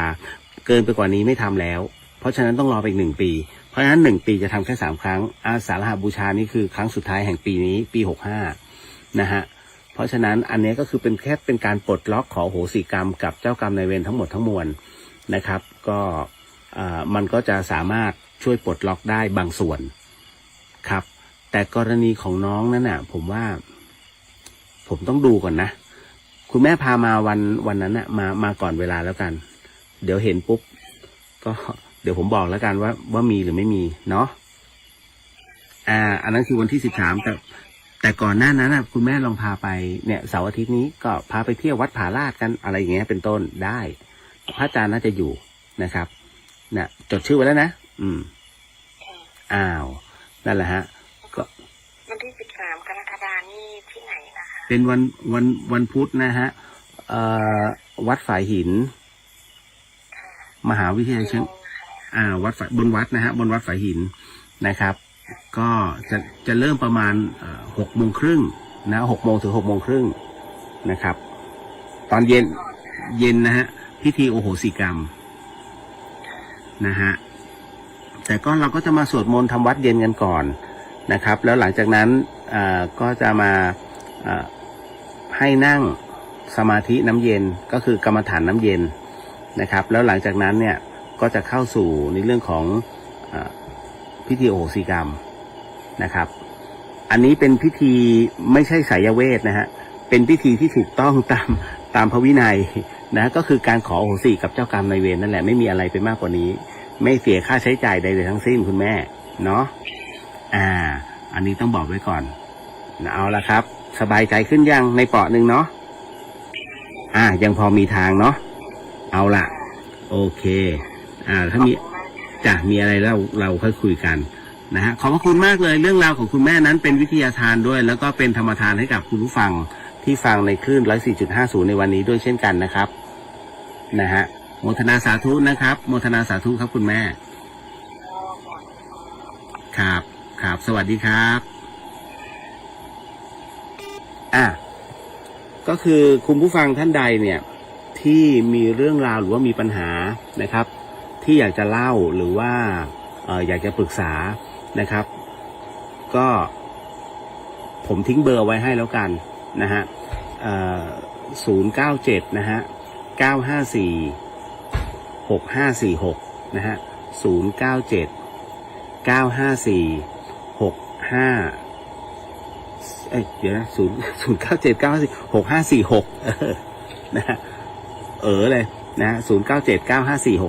6546นะฮะอันนี้เป็นของเดอะเฮียนเลยนะครับสำหรับที่จะใช้โฟนอินทั้งหมดทั้งมวลนะครับก็อันเนี้ยเลยต้องบอก ต้องบอกเอาไว้นะครับปรึกษาได้อินบ็อกซ์มาก่อนก็ได้ครับนะฮะถ้าเคอะเหินไม่อยากจะพูดไม่อยากจะออกอากาศเล่าปัญหามาก่อนนะฮะนิดนึงบอกพี่เลียวอยากปรึกษาแล้วท่านก็ทิ้งเบอร์ไว้ในอินบ็อกซ์แล้วผมจะโทรกลับไปเองหรือว่าถ้าผมไม่อยู่ผมก็จะให้น้องอีกคนหนึ่งซึ่งเป็นผู้ที่เขาคอยเช็คให้เนี่ยเขาก็จะโทรกลับไปแล้วบอกเดี๋ยวพี่เลียวจะโทรกลับไปเองอะไรอย่างนี้เป็นต้นฮะเพราะฉะนั้นนะฮะก็ถึงผมทุกเรื่องราวนะครับแล้วเรื่องไหนเนี่ยที่แก้ปัญหาได้ก่อนผมก็บอกเลยแต่ถ้าเรื่องไหนเนี่ยดูแล้วเป็นประโยชน์กับคุณผู้ฟังผมขออนุญาตเนี่ยอย่างคล้ายๆกับเคสของคุณแม่ท่านเนี้ยนะฮะก็ขอมาออนแอร์นะเพื่อเป็นวิทยาทานด้วยแล้วอย่างหนึ่งถ้าเป็นเรื่องของสัพพวิญญาณเอาง่ายๆถ้าเป็นประเภทของถูกผีเข้าโมทนาความดีตรงเนี้ยให้กับไอ้ผีตัวนั้นนะเป็นธรรมทานเขาก็จะได้บุญด้วยนะฮะจบผ่านไปนะกับเรื่องราวอย่างนี้นะครับคงได้ยินได้ฟังแล้วเนาะนะฮะคือเรื่องที่เข้ามาเนี่ยถามปัญหามากมายนะบางทีเนี่ยมันก็ตอบลำบากนะครับผมจะไม่ใช่พี่อ้อยพี่ชอด ขับไฟเดย์ซึ่งให้กำลังใจทางเชิงจิตวิทยาแต่ว่าอันเนี้ยมันเป็นความทุกข์ใจจริงๆเรื่องราวของคุณแม่กับเรื่องราวของลูกสาวที่พฤติกรรมเปลี่ยนไปเนี่ยนะฮะไม่ใช่ท่านนี้ท่านเดียวนะเป็นหลายท่านมากขนาดตรงที่ว่าเอาง่ายๆลูกเสพโซเชียลจนถูกพ่อแม่โดยพ่อแม่เนี่ยตำหนิก็เลยเอาเรื่องเนี้ยผมยกเคสนะเอาเรื่องเนี้ยไปบอกเพื่อนเอาไปบอกเพื่อนที่โรงเรียนตกเย็นปุ๊บลูกพาเพื่อนมาที่บ้านแล้วมาด่าแม่ตัวเองขึ้นมึงขึ้นกูเลยนะฮะเป็นเด็กประถมนะฮะคุณอันนี้คืออันตรายมากเรื่องราวตรงเนี้ยช่วงนั้นเดี๋ยวเรื่องเนี้ยประมาณสัก 7-8 ปีมาแล้วนะฮะคุณแม่เขาทุกข์ใจมากแล้วก็มาปรึกษาถึงธรรมสถานเลยนะครับตอนนั้นเป็นรู้สึกพวกเกมเนี่ยมีอิทธิพลมากเกมในมือถือแล้วเป็นเกมต่อสู้เป็นเกมฆ่ากันซึ่งตอนนั้นเนี่ยคนที่เสพเนี่ยถึงกับเสพไม่ว่าถึงกับแสดงพฤติกรรมหมายถึงว่าทั้งฆ่าทั้งอะไรต่างๆนานาเนี่ยที่เป็นข่าวเนี่ยอย่างเลือดเย็นแล้วพอถูกจับปุ๊บเนี่ยเขาบอกว่าเขาดูจากในเกมแล้วก็อยากทดลองดูแต่มันเป็นเรื่องจริงไงฮะที่ถูกทดลองของจริงๆนะฮะมันก็เลยทำให้มีภาวะของความรุนแรงเกิดขึ้นนะครับคนทำเกมมารับกรรมเต็มๆนะฮะประเภทนี้นะฮะต่อมาขออนุญาตเดี๋ยวขอดูนิดนึงนะฮะอันนี้ตอนไฟดับนะคุณกุ้งสวัสดีค่ะสวัสดีฮะ คุณกุ้งเข้ามาตอนที่ คืออาจจะทุกอย่างเกินกุกกักนะไฟมาแล้วนะสงสัยได้ยินผมบ่น นะขออนุญาตนะฮะขอเปลี่ยนปลั๊กหน่อยนะฮะหรือว่าไฟดับคือถ้ามันดับทั้งดอยฮะเอาละรอดตายแล้วเลียวอยู่ยาวเพราะว่านี้เป็นปลั๊กจริง โอ้สดไม่มีสดอะไรไปมากกว่านี้แล้ว โอ้ยสดที่เนื้อหมูในตลาดอีก อันนี้แหละเลียวนี่แหละมีคำถามมาว่าหากครูอาจารย์ของเรานั้นทำในสิ่งที่ผิดอย่างแท้จริงเราควรเตือนท่านหรือว่าเลิกศรัทธาดีคะอย่าไปยุ่งสมมุติว่าเรานับถือพระนะฮะซึ่งเรามีศรัทธามากแต่ไหนแต่ไรแล้วปรากฏว่าพฤติกรรมท่านเปลี่ยนไปนะครับแล้วคำเทศคำสอนท่านเปลี่ยนไปนะฮะผมจะบอกว่าอย่าไปเตือนอย่าไปอะไรมากมายก็ค่อยๆเฟดออกมาจนกว่าท่านจะถามหาเมื่อท่านถามหาเมื่อไหร่ค่อยบอกว่าพอดีช่วงนั้นเนี่ยมีความรู้สึกว่าธรรมะที่ท่านสอนมันดูแปลกๆ มันไม่ตรงจริตโยมก็เลยขอปลีกตัวมาพิจารณาตัวเองหน่อยว่าณตรงนั้นเนี่ยพอเราเอามาปฏิบัติแล้วมันรู้สึกว่ามันดูปฏิบัติไม่ได้อย่างที่ท่านว่าอะไรอย่างนี้เป็นต้นนะฮะถอยออกมาอย่าไปชนถ้าไปชนนะมีแต่พังกับพัง นะเพราะว่าบางทีเวลาท่านพิจารณาทุกอย่างมีข้อผิดพลาดเกิดขึ้นหมดนะฮะบนโลกใบนี้ผมถึงได้บอกว่าผมจะใช้คำหลวงพ่อชาว่ามันบ่แน่นะที่ว่าเจ๋งที่สุดนะฮะมันบ่แน่ไงนะบางรูปเก่งมากๆแต่ถูกเขาเรียกเวลาเข้ากรรมฐานเนี่ยธาตุไฟก็แทรกก็ถึงกับวิปลาสมันก็มีมาแล้วนะฮะพิจารณาธรรมพิจารณาไปพิจารณามานะการพิจารณาหมายถึงว่าเมื่อมันมีข้อสงสัยต้องพิจารณาให้สิ้นข้อสงสัยแต่บังเอิญว่ามันมีข้อสงสัยต่อเนื่องจนแบบอินฟินิตี้มันก็เลยวนอยู่ในหัวมันจึงหาคำตอบที่แท้จริงไม่ได้ตรงนี้แหละที่มันเลยทำให้ครูบาอาจารย์ท่านบางทีพอยังไม่ตกผลึกเนี่ยแล้วท่านรีบพูดก่อนมันก็เลยทำให้เราเนี่ยสับสนเพราะฉะนั้นถอยออกมาฮะอย่าไปชนนะฮะแค่นั้นเลย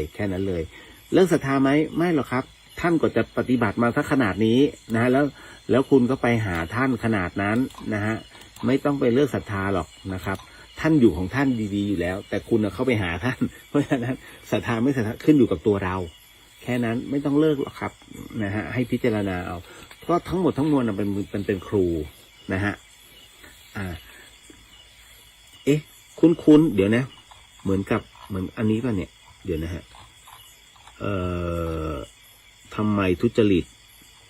ทำกันเรื่อย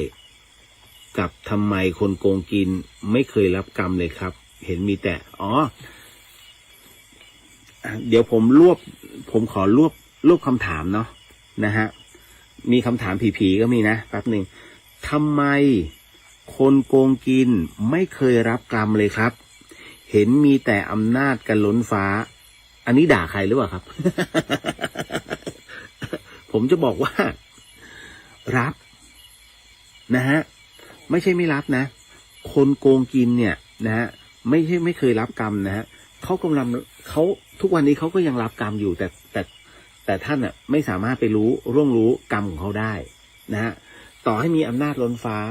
แต่ท่านอย่าลืมนะฮะเงินร้อนที่ได้มาเนี่ยนะฮะท่านต้องดูในครอบครัวเขาด้วยอันที่หนึ่งภรรยาเนี่ยสูเอียด้วยหรือเปล่านะฮะสองลูกรับรู้ได้ไหมนะฮะถ้าจะต้องโกงกินนะฮะในระดับมหาศาลเนี่ยถ้าเมียรู้ลูกรู้เนี่ยเขารับได้เปล่า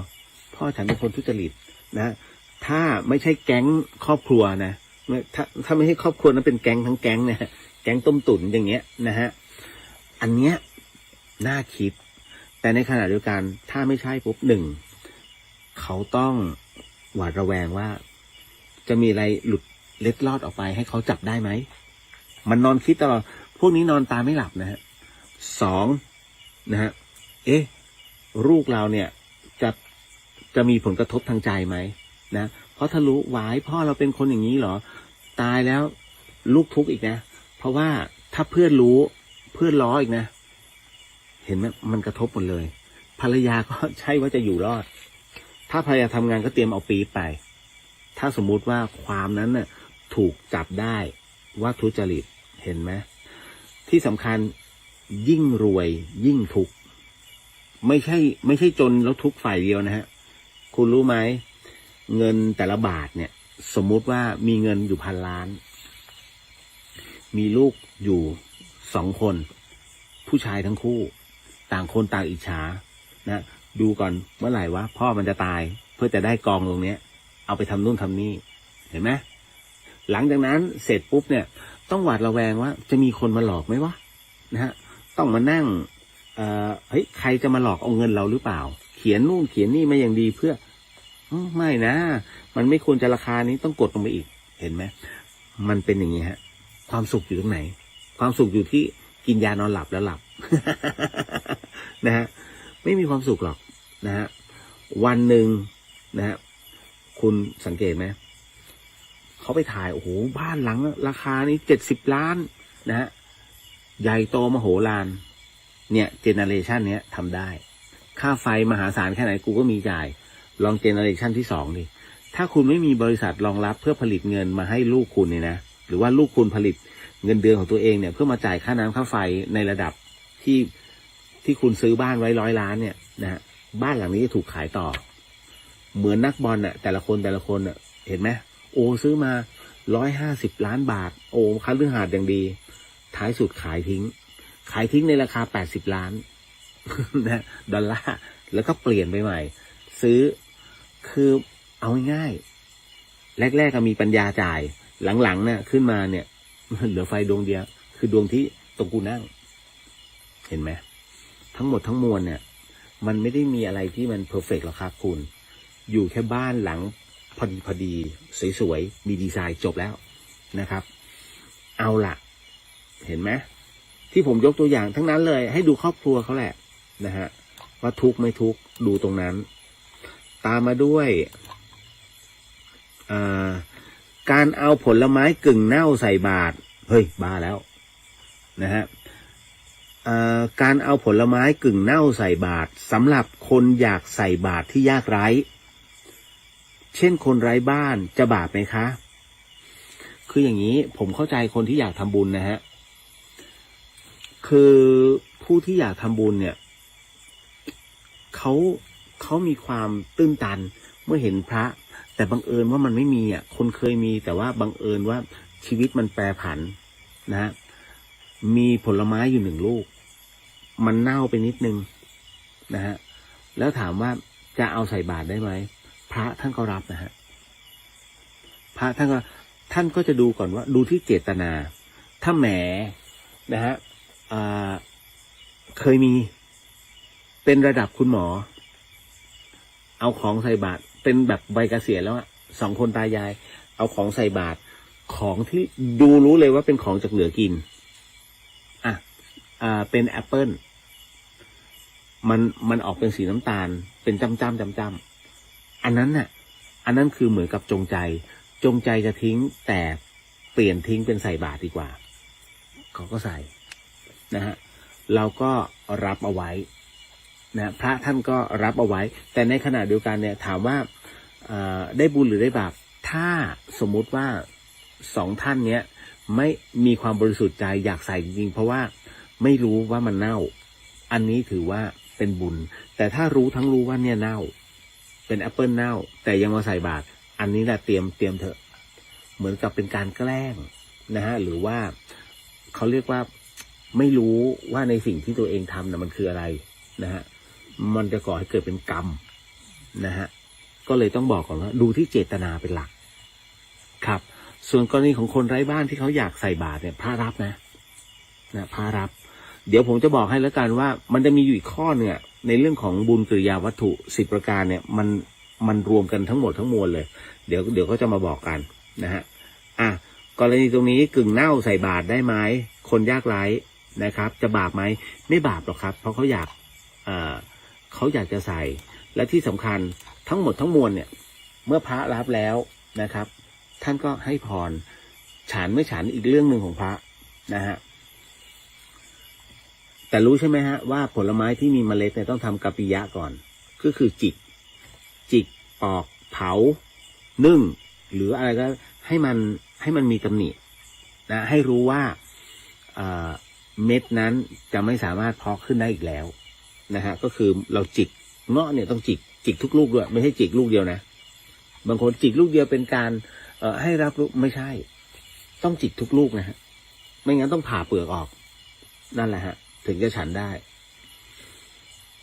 ต่อมาอีกอันหนึ่งเนี่ยเดี๋ยวอันไหนนะเดี๋ยวนะเวลาเราไม่ใช่อยากทราบว่าอันไหนเนี่ยนี่ทำไมคนทุจริตจึงทำกันเรื่อยๆคะอันนี้สันดานฮะ พูดเลยถ้าคนเนี่ยทำการทุจริตแล้วทำกันอยู่เรื่อยๆโดยที่ไม่รู้ว่านี่คือคือเอาแต่ผลประโยชน์เอาแต่ใครจะอดไม่เป็นไรแต่ขอกูได้ก่อนเห็นแก่ตัวมากๆนะฮะแล้วยิ่งทำสมมุตินะทำกับส่วนรวมเอาของชาติไปเงี้ย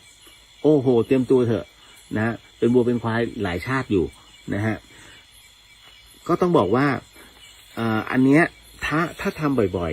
ๆมันทำจนย่ามใจมันทำจนแบบเป็นพฤติกรรมเรื่อยๆคุ้นชินเนี่ยเป็นนิสัยแถวบ้านเรียกสันดานขี้โกงนะฮะเพราะฉะนั้นทำไมจึงทำกันอยู่เรื่อยเพราะพอทำแล้วไม่มีใครจับได้เพราะกูใหญ่สุดในนั้นคิดอย่างนี้เพราะเราใหญ่สุดในนั้นจะนิดจะหน่อยช่างมันเถอะ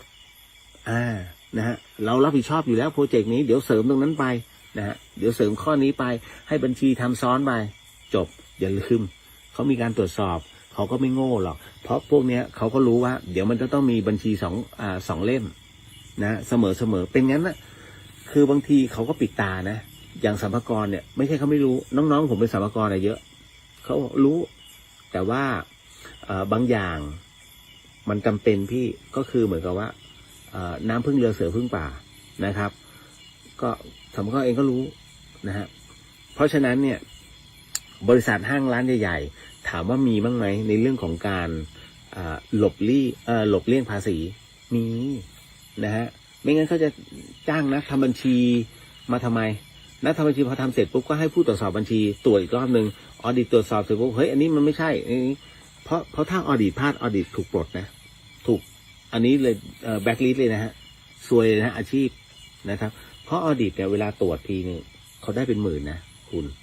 นะฮะหมายถึงว่าอันนี้คือบริสุทธิ์ ไม่ทุจริตนะต้องบอกไว้ก่อนมันมีวิธีการอะไรมากมายพอสมควรนะครับอันนี้เก็ตไหนๆก็พูดเรื่องบุญแล้วผมเอาให้จบไม่ต้องเบื่อเพราะว่าหลายคนเนี่ยอยากทำบุญแต่ไม่รู้ว่ามีอะไรบ้างคือต้องอย่างคำถามที่ทำไมพี่เดียวจึงมักบอกให้คนมาทำบุญอยู่เรื่อยๆน้องเขาถามดูเหมือนไม่มีอะไรแต่มันมีอะไรผมก็จึงบอกว่าบุญเนี่ยมันคือความสุขความเจริญมันคือกุศลคือพอทำบุญอยู่เรื่อยๆมันจะติดเข้าไปในจิตของเราเขาเรียกว่าเป็นกุศลจิตนะฮะเพราะฉะนั้นเมื่อจิตของเราเนี่ยเป็นมันมีความเป็นกุศลเกิดขึ้นมันจะจดจำตลอดไปในคุณงามความดีตรงนั้นเวลาน้องทำอะไรก็ตามโมทนาสาธุโมทนาสาธุเราทำเองมันเป็นกุศลฮะพอมันเป็นกุศลเนี่ยเวลาเราตายปุ๊บกุศลนั้นจะส่งเราจะช่วยเราทันทีนะไม่ใช่ไม่มีประโยชน์นะคุณนะฮะเพราะผมเคยตายไงแล้วพอตอนที่ตายเนี่ยสิ่งหนึ่งที่มันเกิดขึ้นเนี่ยเฮ้ยต้องระลึกกูสร้างพระที่ไหนถวายพระตรงไหนบ้างวะเฮ้ยเราสร้างกำแพงวัดตรงไหนบ้างวะประมาณนั้นเลยฮะคือมันจะทวงบุญเนี่ยเอามาก่อนเผื่อต้องนึกในใจกูต้องตอบใคร นึกไว้ก่อนเป็นอย่างนั้นจริงๆนะตอนที่ตายตอนที่มันหลุดออกมาจากร่างอ่ะผมนึกกันจริงๆแล้วอีกจิตหนึ่งก็เฮ้ยกูยังมีหน้าที่เรายังมีหน้าที่ทำไงวะอิ่มบุญอุ่นใจเนาะตอนนั้นอิ่มบุญเนี่ยเป็นการระดมของมาแล้วเหลือว่าจะต้องขึ้นเอาไปแจกแล้วมันติดตรงนั้นไงมันเลยกลายเป็นบ่วงด้วยนะฮะผมจึงเข้าใจว่าพยายามเคลียร์ตัวเองไม่ให้มีบ่วงเพราะเมื่อไหร่ก็ตามที่จิตหลุดออกจากร่างฮะคุณผู้ฟังบ่วงนั้นเนี่ยมันจะดึงเรายังไม่ให้ไปตามภพชาติที่เราต้องการถ้าคุณจะขึ้นพอมันมีบ่วงปุ๊บมันจึงมีหน้าที่ยังไปไหนไม่ได้เขาถึงได้บอกติดบ่วงกรรมเนี่ยไอตัวนี้แหละก็คือความที่เราทำอะไรค้างนะฮะไม่พร้อมที่จะสละมันคือบ่วงแต่ถ้าเมื่อไหร่ก็ตามที่เราทำทุกอย่างจบสิ้นไม่มีอะไรค้างคาใจต่อให้วันนี้กูตายไปไอ้ตรงนี้เดี๋ยวยังมีคนสานต่อได้นะฮะเดี๋ยวตรงนี้มีคนทำได้สามีเราก็ยังดำเนินต่อไปได้เมียเรายังดำเนินต่อไปได้ลูกเราดำเนินต่อไปได้เขาเรียกหมดห่วงพอมันไม่มีห่วงตรงนี้เกิดขึ้นพร้อมตายได้ทุกเวลามาอย่างเงี้ยเป็นต้นอย่างเงี้ยฮะซึ่งมันหายากมากเพราะทุกคนน่ะยังมีหน้าที่อยู่นั่นเองแต่คุณขอไม่ได้วันที่คุณไปวินาทีหนึ่งคุณก็ขอเขาไม่ได้เฮ้ยอย่าเพิ่งตายด้วยขอสัก1 นาทีเพื่อจะได้พูดคุยสั่งเสียภายใน1 นาทีอันมีค่าไม่ได้ฮะ1 วินาทีเสี้ยววินาทีคุณยังขอไม่ได้เลยเพราะมันตายเลยผมโชคดีตรงที่ว่ามันกลับมาได้แค่นั้นเลยฮะนะครับพอมาถึงตรงเนี้ยที่พี่เลียวพูดเสมอเนี่ยในเรื่องของการทำบุญเพราะว่าเอาง่ายๆมันบุญที่พี่เลียวพูดเนี่ยมันจัดอยู่ในบุญกิริยาวัตถุ10 ประการน้องก็จะมาถามพี่และไอ้10 ประการเนี่ยนะฮะ ที่พี่เลียวมักจะพูดเสมอว่าบุญกิริยาวัตถุบุญมันมีอะไรบ้างผมก็จะบอกงี้นะฮะบอกว่าคือการให้ทานเลย1 อันเขาเรียกทานนามัยเคยได้ยินคำนี้ไหมฮะทานนามัยก็คือการให้การสละในสิ่งที่เราพอสละให้ได้เขาเรียกทานน้องทำหรือยังผมก็ลืมบอกคุณแม่ไปเมื่อกี้ถ้าคุณแม่ฟังอยู่ก็จะเวิร์กมากคือทานนามัยอันที่1ลองให้ลูกลองทำทานดูก็คือใส่บาตรนะฮะหรือว่าเจอขอทานซึ่งเขาเป็นผู้ยากไร้ช่วยเขานิดนึงไม่เป็นช่วยเงินมีข้าวมอบข้าวให้นะเห็นเขาเสื้อผ้าเก่าๆมอบเสื้อผ้าให้เป็นทานเหมือนกันรู้จักสละออกนะครับต่อไปก็คือในเรื่องของศีลไมยนะฮะศีลไมยนั้นก็คือการรักษาศีลคืออะไรศีลคือข้อปฏิบัติทั้งกายทั้งวาจาคือรู้จักในการปฏิบัติไม่ว่าเป็นศีล 5 ศีล 8เหมือนกันหมดคุณนะถ้าทำได้ก็จะเป็นเรื่องที่ดีมากเห็นไหมนี่แค่2 ข้อเป็นบุญแล้วเห็นป่ะนะฮะเงินอาจจะเสียบ้างก็คงตอนที่เราเสียปัจจัยใส่บาตรก็คือซื้อข้าวมาใส่บาตรพระแต่ถ้าคุณหุงเองไม่ถือว่าไม่เสียนะฮะแล้วก็มารักษาศีลก็ไม่เสียตังค์นะฮะแต่ให้มันรักษาให้ได้ตามมาด้วยอันต่อมาคือเหมือนกับเป็นก็คือภาวนาใหม่นะภาวนารู้อยู่แล้วสวดมนต์นะครับการเรียกว่าไม่ว่าจะเป็นอะไรก็ตามนะที่มีการสวดมนต์หรือว่าเป็นการภาวนาเพื่อมุ่งหมายจุดหมายก็คือในเรื่องของดวงจิตที่มันเป็นกุศลนะดวงจิตหรือว่าเมื่อเราพิจารณาแล้วมันเกิดปัญญาเกิดขึ้นแล้วจิตใจมันสงบนั่นแหละฮะภาวนาใหม่ต่อมาก็คือในเรื่องของอัปปายะใช่ไหมวะอัปปายาน่าจะใช่นะอัปปจายนามัยนะฮะอัปปจายนามัยเรียกยาก นะฮะนั่นก็คือการอ่อนน้อมถ่อมตนนะฮะก็คืออย่างที่เราเห็นอยู่เรารู้จักที่จะวางตัวเรารู้จักที่จะพูดนะฮะอ่อนน้อมถ่อมตนนะแต่ไม่ใช่ได้ครับพี่ดีครับผมเหมาะสมครับท่านอันนั้นไม่ใช่อันนั้นเขาเรียกว่าประจบ มันคนละเรื่องกับอ่อนน้อมถ่อมตนนะฮะแต่ว่าได้ครับขอบพระคุณนะฮะรู้จักกล่าวขอบคุณรู้จักกล่าวขอโทษนี่แหละฮะเป็นใช้ได้รู้จักคำว่าผู้ต้องใช้คำว่าอะไรล่ะระบบของเขาเรียกอะไรเกิดก่อนเกิดหลังเดี๋ยวเขาเรียกอะไรนะเดี๋ยวมันไหลคิดไม่ทันนะครับคือเราเข้าใจไงแต่เวลาถ่ายทอดแล้วมันคิดไม่ทันในอาวุโสให้ต้องรู้ว่าระดับอาวุโสประมาณไหนก็ให้รับรู้ว่าเราอยู่ในเราเป็นน้องเล็กสมมุติเราเป็นน้องเล็กก็ครับพี่สวัสดีครับพี่ขอโทษนะครับอันนี้เดี๋ยวผมอยากจะเสริมเรื่องราวตรงนี้ไปเหมือนกับไม่อยากขัดคอเขาเนี่ยอย่างสุภาพให้รู้จักอ่อนน้อมถ่อมตนแค่นั้นแหละฮะตามมาด้วยไวยาวัจมัยนะตรงนี้ก็คือการช่วยหรือว่าการช่วยในเรื่องของกิจกรรมต่างๆอย่างของพี่เลียวเนี่ยที่มาเนี่ยไวยาวัจมัยนะพอถึงตรงนี้อะไรก็ตามที่เป็นเรื่องราวของกุศลงานกุศลไปช่วยเลยไปช่วยแบบไม่ต้องหวังสิ่งตอบแทนฮะอย่างมาเนี้ยพสวถามว่าได้เงินไหมไม่ได้ต่อให้ได้เราก็คืนให้กับมูลนิธินะเพราะว่าเขาจะได้ไปต่อยอดเอาปัจจัยนี้ไปทำนู้นไปช่วยไปทำห้องน้ำไปช่วยเหลือโรงเรียนที่ยากไร้ประมาณนี้เลยฮะนะครับเพราะฉะนั้นไอ้เรื่องราวตรงนี้เราก็ต้องมีนะครับตามมาด้วยตอนนี้กี่อันแล้วมี5นะฮะต่อมาปฏิทานนามัยก็คือการร่วมทำบุญนั่นแหละนะฮะการโมทนานั่นแหละไม่ว่าจะทำเป็นบุญอะไรก็นะฮะเราก็ร่วมกันกับผู้อื่นนะฮะก็คือให้ผู้อื่นมาร่วมบุญกับเราหรือว่าโมทนาสาธุกับเราก็ได้นะฮะแต่จริงๆแล้วก็คือเหมือนกับบอกบุญเนี่ยมาเดี๋ยวเรามีไปสร้างพระนะมาร่วมกันไหมมาร่วมกันไปนั่นแหละอย่างผมเดี๋ยวต้องนำคณะไปร่วมทั้งหมดทั้งมวลนะฮะเป็นปฏิทานนามัยไปถึงที่เลยที่เมืองการนะครับต่อมา166อันที่7นี่คือ ปตานุโมทนาใหม่อนุโมทนาสาธุนะหรือว่าโมทนาสาธุแล้วแต่เวลาเห็นใครไปทำบุญโมทนาสาธุคุณได้บุญแล้วไม่ต้องเสียเงินเลยนั่นแหละทั้งหมดทั้งมวลนะฮะตามมาด้วยธรรมสวนะใหม่เป็นการฟังธรรมครับคุณผู้ฟังนะเพราะธรรมทั้งหมดทั้งมวลนั้นนะเป็นเรื่องที่ดีและมีประโยชน์ต่อสติปัญญาของเราแล้วก็การดำเนินชีวิตดังนั้นสิ่งเหล่านี้จึงเป็นข้อคิดข้อธรรมต่อมาธรรมเทศนาใหม่ไม่ต้องบอกนะฮะคือมันเป็นข้อธรรมเป็นข้อคิดแหละเรื่องบางเรื่องที่เป็นข้อธรรมข้อคิดเนี่ยจากพระธรรมเทศนานะท่านเอามาจากหลักความจริงบางทีก็เอาเรื่องของพุทธกาลมาเล่าเอาเรื่องราวของเป็นปัจจุบันชาติมาเล่าตอนที่ผมบวชเนี่ยผมคือการเทศใช้ธรรมเทศนาหมายถึงว่าขึ้นบาลีลงบาลีอะไรก็ได้ของผมว่าก็อัตตาหิอัตโนนาโถตนเป็นที่พึ่งแห่งตน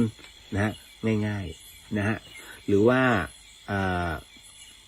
อะไรล่ะในส่วนของนึกไม่ออก มันนะฮะแต่ในขณะเดียวกันเนี่ยผมจะเอาเรื่องราวของไอ้ตุ่นนะฮะตุ่นเป็นหมาของตอนนั้นคือมหาอานนท์ตอนนี้เป็นยังไม่ได้ดาบเป็นแค่หมู่นะฮะ เป็นตอนนี้เป็นตำรวจแล้วนะฮะมันนั่งรอนะทุกเช้ามันเหมือน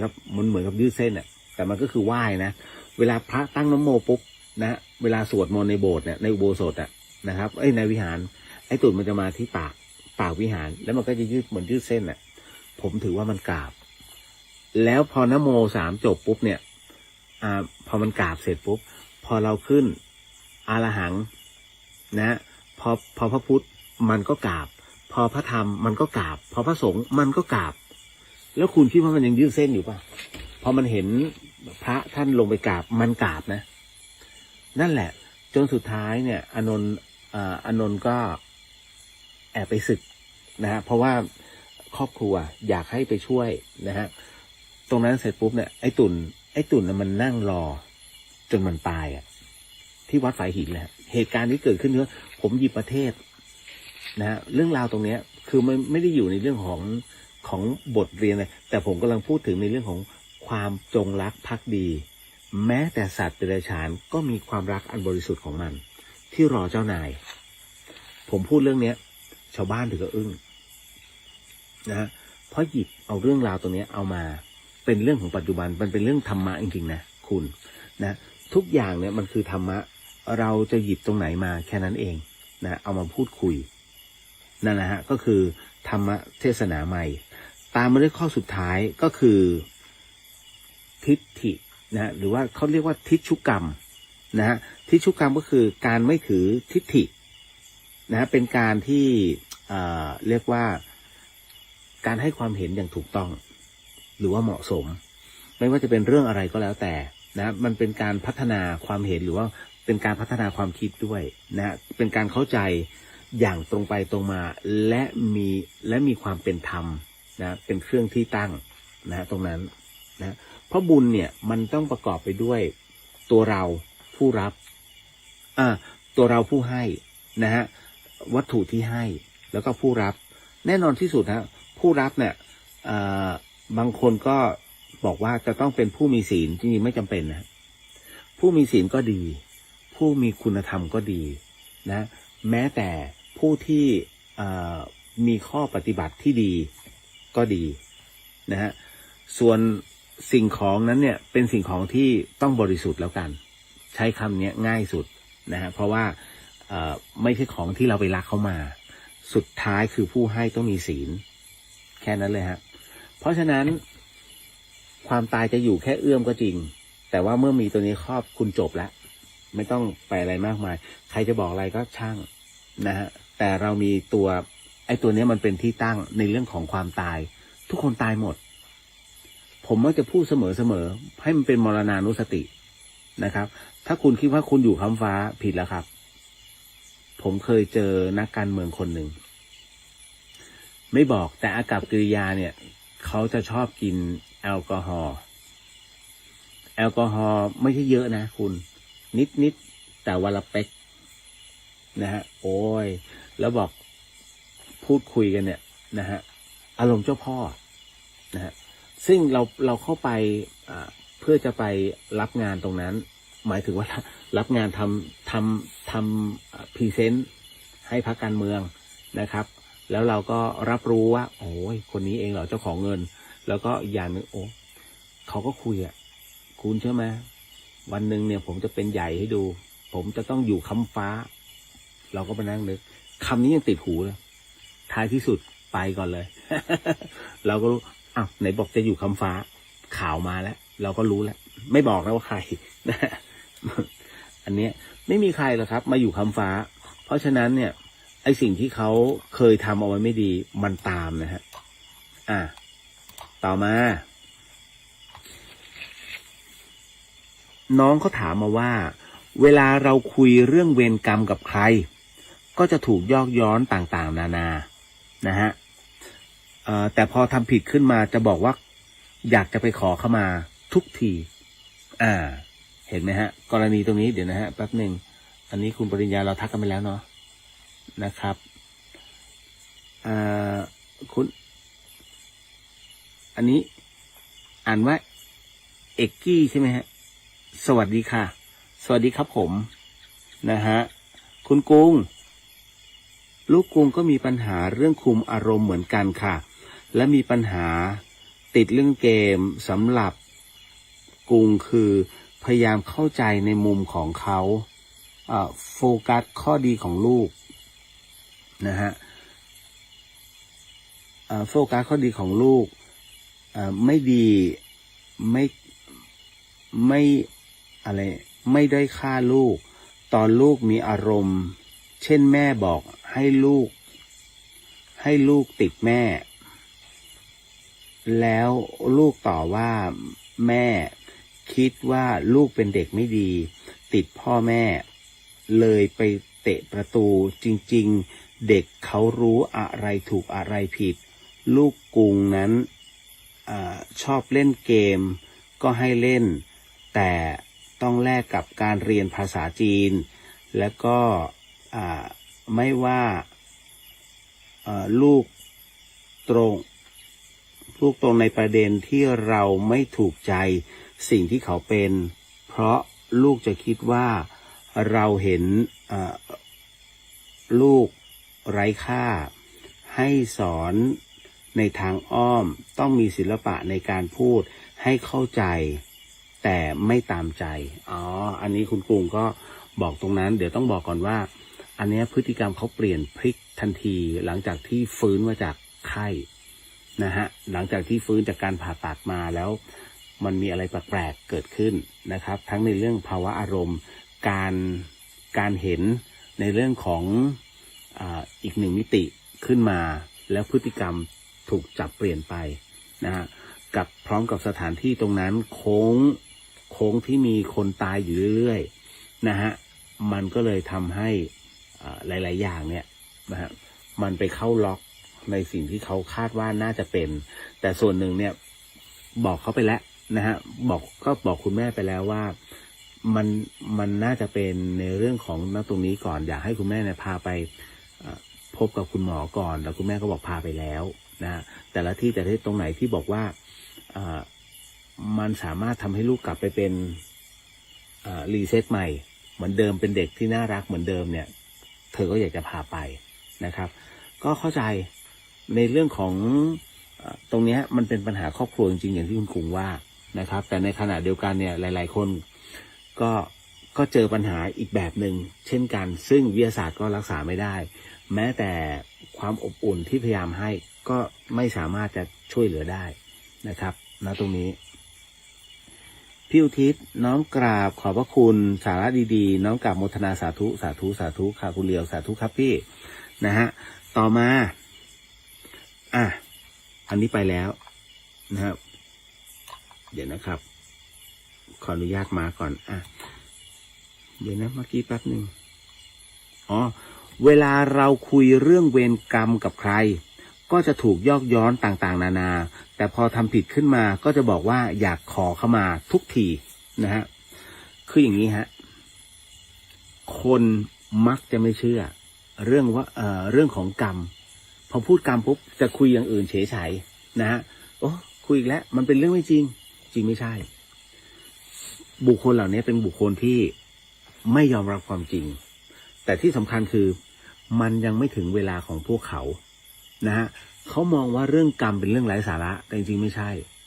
เพราะในหน้า Facebook ที่พี่เลียวเห็นทุกวันนี้ผมใช้คำว่าทุกวันนะฮะโพสต์เรื่องตายเนี่ย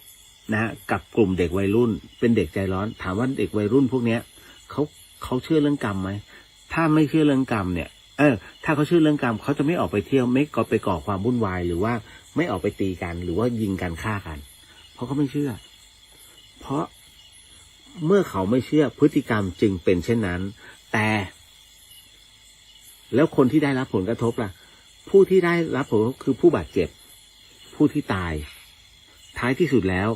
ญาติคนตายจะพูดว่ามันเป็นเวรเป็นกรรมมันเป็นเวรเป็นกรรมนะผู้ชนะง่ายๆเลยฮะผู้ชนะหมายถึงว่าคนที่ไปรังแกเนี่ยผู้ชนะถือว่าเป็นสิ่งที่ฉันทำด้วยความสะใจนะกรรมตามทำไม่ถึงแต่ผู้แพ้นะฮะนอนในโรงเนี่ยจะถือว่านั่นคือกรรมที่มันตามทันนะหรือว่ามันเป็นผลกรรมที่อาจจะเคยทำคนนู้นคนนี้เอาไว้ไปโทษกรรมทันทีฮะทั้งที่ก็ไม่เคยเชื่อทั้งคู่ถูกไหมฮะถ้าเชื่อคงไม่ไปเที่ยวเทคหรอกถูกไหมนะฮะณตอนนั้นเพราะฉะนั้นเนี่ยมันก็ต้องมีระยะเวลาของมันในเรื่องของกรรมแต่ที่ไปคุยแล้วถูกยอกย้อนต่างๆเขาโกหกตัวเองแล้วอย่างหนึ่งก็คือว่าเอาง่ายๆที่อยู่ในวงเล่าแล้วก็เมากันอยู่เนี่ยถามว่าอะไรเป็นตัวบีบนะฮะอยากสังสรรค์อยากเงี้ยเข้าใจแต่การไปล้อเรื่องเวรเรื่องกรรมมันจะทำให้ตัวกรรมไปถึงเขาเร็วมากเร็วกว่าที่เคยเป็นดังนั้นอุปสรรคในหน้าที่การงานเขาจะถูกเขาเรียกถูกมันมีอุปสรรคอะจะปิดงานอยู่แล้วเติมนั้นหน่อยไอ้นั่นพังไอ้นี่มันมีหยุมเข้ามาในชีวิตฮะเพราะฉะนั้นเนี่ยนี่คืออิทธิพลของกรรมทั้งหมดแล้วมันจะมาต่อยอดแล้วคุณคิดว่าไอ้กรรมหยุมเนี่ยเมื่อมันไม่ส่งผลเลยแต่มันมารวมกันทีนึงไอ้หยุมนั้นมันกลายเป็นก้อนใหญ่อะแล้วตุ่มทีเดียวเท่านั้นเองเพราะฉะนั้นต้องปล่อยมันยังไม่ถึงเวลาของเขาที่จะมารับรู้นะฮะแต่ที่บอกว่าพอทำผิดขึ้นมาก็อยากขอเข้ามาก็นี่ไงท้ายที่สุดอยากขอเข้ามากรรมถ้าชื่อเต็มมันก็ยังมาดันบอกว่าขอเข้ามาได้ไหมนั่นแหละฮะแสดงว่าลึกๆน่ะเองก็เชื่อเรื่องกรรมไงไอ้คนทำผิดทั้งหลายมันก็เชื่อเพียงแต่ว่าปากแข็งกลัวไม่เท่พวกนี้นะฮะก็เลยเกิดเรื่องราวแบบนี้ขึ้นเห็นไหมสับไม่เท่เนี่ยคุณไหมฮะหลวงพี่ภัสกรชอบพูดแหมไม่เท่สิเนี่ยประมาณเนี้ย นะฮะ พี่เลียวคะคนงานที่ไร่ผูกคอตายโอ้โหพี่มารีสวัสดีค่ะพี่เพิ่งตื่นฟังย้อนหลังค่ะสาธุครับพี่นะฮะพี่เลียวคะคนงานที่ไร่ผูกคอตายแล้วเขาเอาศพไปไว้ที่โรงพยาบาลแต่คราวนี้ปัญหาคือคนงานที่เหลือนะฮะ เขาไม่กล้าพักนะฮะคือที่พักห้องติดกันน่ะเขาไม่กล้านอนค่ะหนูควรทำยังไงดีคะพอดีมันเป็นห้องติดกัน5 ห้องเคยไหมฮะมีไซต์งานก่อสร้างแห่งหนึ่งในจังหวัดเชียงใหม่นะฮะตอนนี้สร้างเป็นตึกไม่บอกเลยว่ามันเป็นตึกอะไรนะฮะแต่ผู้คนเยอะ นะฮะในขณะที่สร้างออกมาเป็นโครงอยู่มันก็จะมีเป็นแคมป์คนงานอยู่นั้นปรากฏว่าตอนที่เขาขุดเพื่อที่จะต้องตอกหล่อเอาตอมเขาเรียกตอหม้อหรือเสาเข็มเนาะนะฮะมันต้องขุดว่ามันมีคนงานเนี่ยพลาดแล้วก็ตกมาแล้วหัวไปฟาดปึ้งตายคาที่เลยนะแล้วจากนั้นยังไม่ตายเสร็จปุ๊บเนี่ย ตอนที่เขาจะรอแอมบูเลนซ์มาเขาห่อไปไว้ที่หน้าอะไรวะตรงที่เขาเป็นที่พักคนงานอ่ะห้องของเขาเลยวางเสร็จปุ๊บปรากฏว่าเขาทนพิษบาดแผลไม่ไหวก็ตายกันตรงห้องแล้วเลือดนองนะเลือดนองพื้นแอมบูเลนซ์มาก็ช่วยไม่ทันแล้วตอนนั้นก็เลยต้องเรียกมูลนิธิมารับแทนนะครับก็พิมพ์ไม้พิมพ์มืออะไรเสร็จปุ๊บก็นี่เลยนะครับก็เป็นเรื่องของมูลนิธิแล้วแต่คราวนี้ตอนตกกลางคืนน่ะห้องมันก็ติดกันไงแล้วก็มันเขาก็ได้ยินเสียงโอ้ยเจ็บหัวพูดอย่างเงี้ยฮะไอห้องข้างๆก็เฮ้ยใครวะใครบอกร้องเจ็บหัวเขาก็เลยเปิดประตูมาแล้วก็ตะโกนเรียกไอห้องอีกคือข้ามห้องคนตายแบบบอกเอ้ยเป็นไรเจ็บหัวเหรอไอห้องตรงข้ามก็ไม่รู้เรื่องไงอันนี้ก็เลยไปเคาะห้องเขาเพิ่งตื่นมันกลางคืนแล้วไงเฮ้ยเจ็บหัวเหรอเห็นบ่นตะโกนไม่หลับอยู่ไม่มีใครร้องสักคนนะฮะสุดท้ายแล้วเนี่ยพอเขาจะนอนอีกมันก็ได้ยินเสียงแบบเคลื่อนไหวที่อยู่ห้องข้างๆก็คือห้องคนตายกับเหมือนเสียงคนเดินเลยตึกเอาส้นเท้าลงไงพื้นนะมันเป็นพื้นไม้ไผ่กับนะฮะบางอันก็เป็นแผ่นก็ได้ยินนะฮะเขาก็เลยอยู่ไม่ได้เหมือนกันอารมณ์เดียวกันเลยเขาใช้วิธีแบบนี้ฮะทั้งหมดทั้งมวลสมมติว่าอยู่กันไม่ได้นะฮะคุณให้ทุกคนเนี่ยออกมาก่อนไปเช่าสักรายสัปดาห์ก่อนฮะที่อื่นพอเช่าเสร็จปุ๊บคุณสั่งทั้งหมดหรือแล้วก็โยกที่นะปรับใหม่นะฮะเพราะว่าถ้าเป็นแคมป์คนงานนะโยกที่นะครับหรือไม่ก็ปรับใหม่ฮะปรับพื้นที่เฉพาะห้องที่คนตายอยู่คุณเลาะฝาออกให้หมดเลยนะฮะทำเป็นห้องเก็บของหรือว่าเอาของอย่างอื่นไปไว้จบเขาเรียกนะครับอันนี้โอเคแล้วนะอ๋อไม่ใช่เดี๋ยวก่อนต้องทำพิธีคือเขาตายโหงถูกไหมฮะเขาแขวนคอตายที่ไร่นะฮะคุณต้องนิมนต์พระนะฮะ5 รูปไปสวดถอนนะครับพร้อมกับเตรียมสังฆทานเตรียมคุณไปที่วัดเนี่ยบอกว่าพระอาจารย์เจ้าคะพอดีที่วัดพอดีที่ไร่มีเรื่องนี้เดี๋ยวเขาจะบอกเองว่าเตรียมอะไรบ้างแล้วก็นำพระไปสวดถอนนะแต่จริงๆแล้วผมแนะนำตอนที่เอาศพออกไปพรุ่งนี้เช้าคุณไปเด็ดเอากิ่งไม้อะไรก็ได้ฮะนิดหนึ่งเอาแค่ยอดผูกสายสิญจน์นะครับแล้วก็อาราธนาคุณพระศรีรัตนตรัยเสร็จปุ๊บคุณแขวนไว้ให้มันห้อยต่องแต่งตรงนั้นก่อนชั่วคราวเขาจะเข้ามาไม่ได้เพราะเขาจะมองไม่เห็นในมิติเขาเนี่ยไอ้ตรงห้องเขาจะเป็นป่าทั้งหมดเลยนะฮะเขาจะกลับมาไม่ได้แต่ว่าอาจจะอยู่แถวๆนั้นหมายถึงว่าตัวจิตเขาจะเดินวนไปวนมาอยู่นั่นนะครับรู้เพราะผมยังเดินวนร่างตัวเอง ทำไงดีว่ากูจะกลับเข้าร่างได้นะตอนที่ตายนะครับแต่ผมไม่แนะนำนะฮะการจะฆ่าตัวตายนะครับเพราะว่าอะไรเพราะว่ามันเป็นเรื่องที่จิตที่เศร้าหมองแล้วคุณต้องฆ่าตัวตายซ้ำๆกันผมไปถามครูว่าผมใช้คำว่า500 ชาติผมก็สงสัยว่า500 ชาติเนี่ยมันหมายถึงอะไรการฆ่าตัวตายซึ่งตายไปแล้วนะหมายถึงว่าคนที่ตายเนี่ยต้องฆ่าตัวตายแบบนี้ถึง500 ชาติผมก็ไม่เข้าใจนะฮะ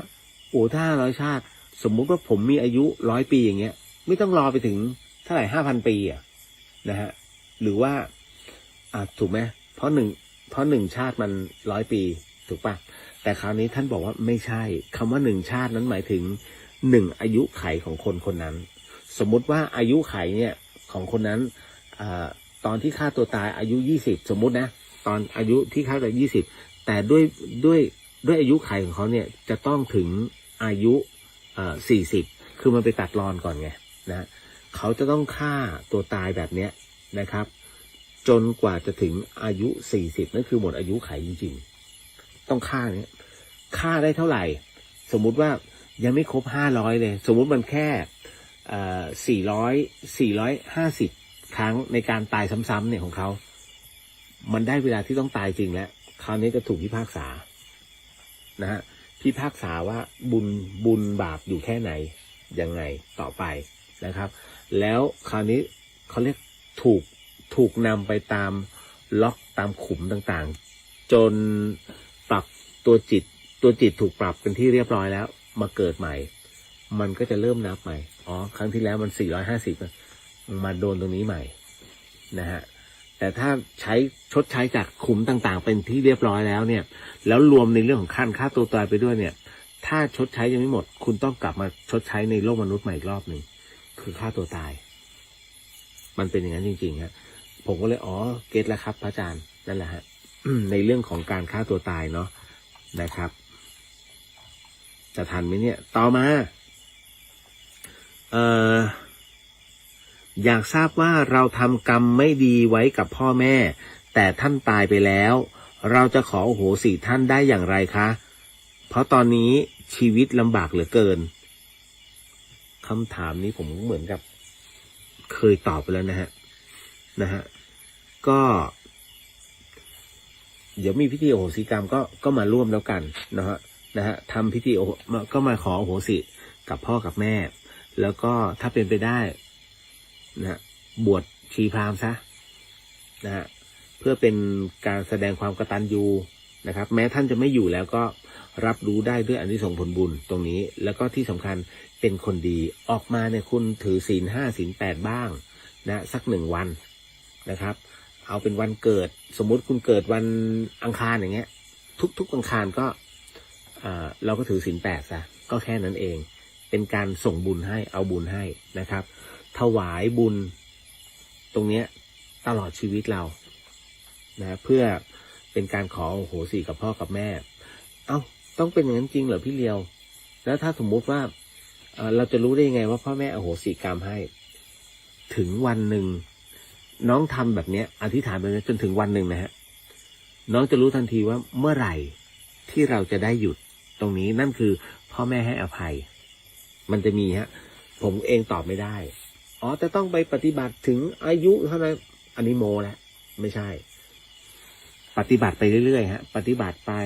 อธิษฐานนั่นแหละแล้วจะมีบางอย่างฮะที่จะมาบอกว่าพอแล้วลูกนะฮะตามปกติเธอนะฮะพ่อแม่ได้รับแล้ว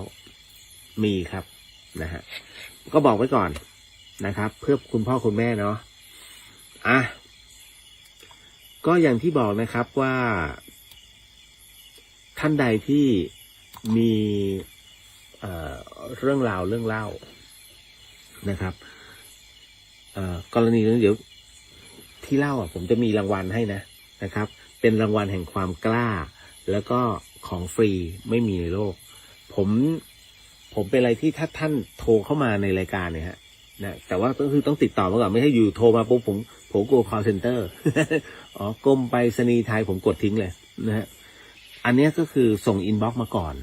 นะหรือว่าโทรเข้ามาก่อนช่วงกลางวันโทรมาพูดคุยกันก่อนแล้วเดี๋ยวผมจะให้คิวว่าประมาณนี้นะครับนะฮะแล้วจากนั้นค่อยโทรเล่านะครับผมก็จะมีรางวัลให้แหละนะครับเป็นการโมทนาความดีตรงนี้แล้วอย่างหนึ่งมันเป็นการบอกบุญให้ชาวบ้านได้มารับรู้เรื่องราวของเราเป็นบุญนะฮะก็อยู่ในบุญกิริยาวัตถุเช่นกันนะฮะ ขออนุญาต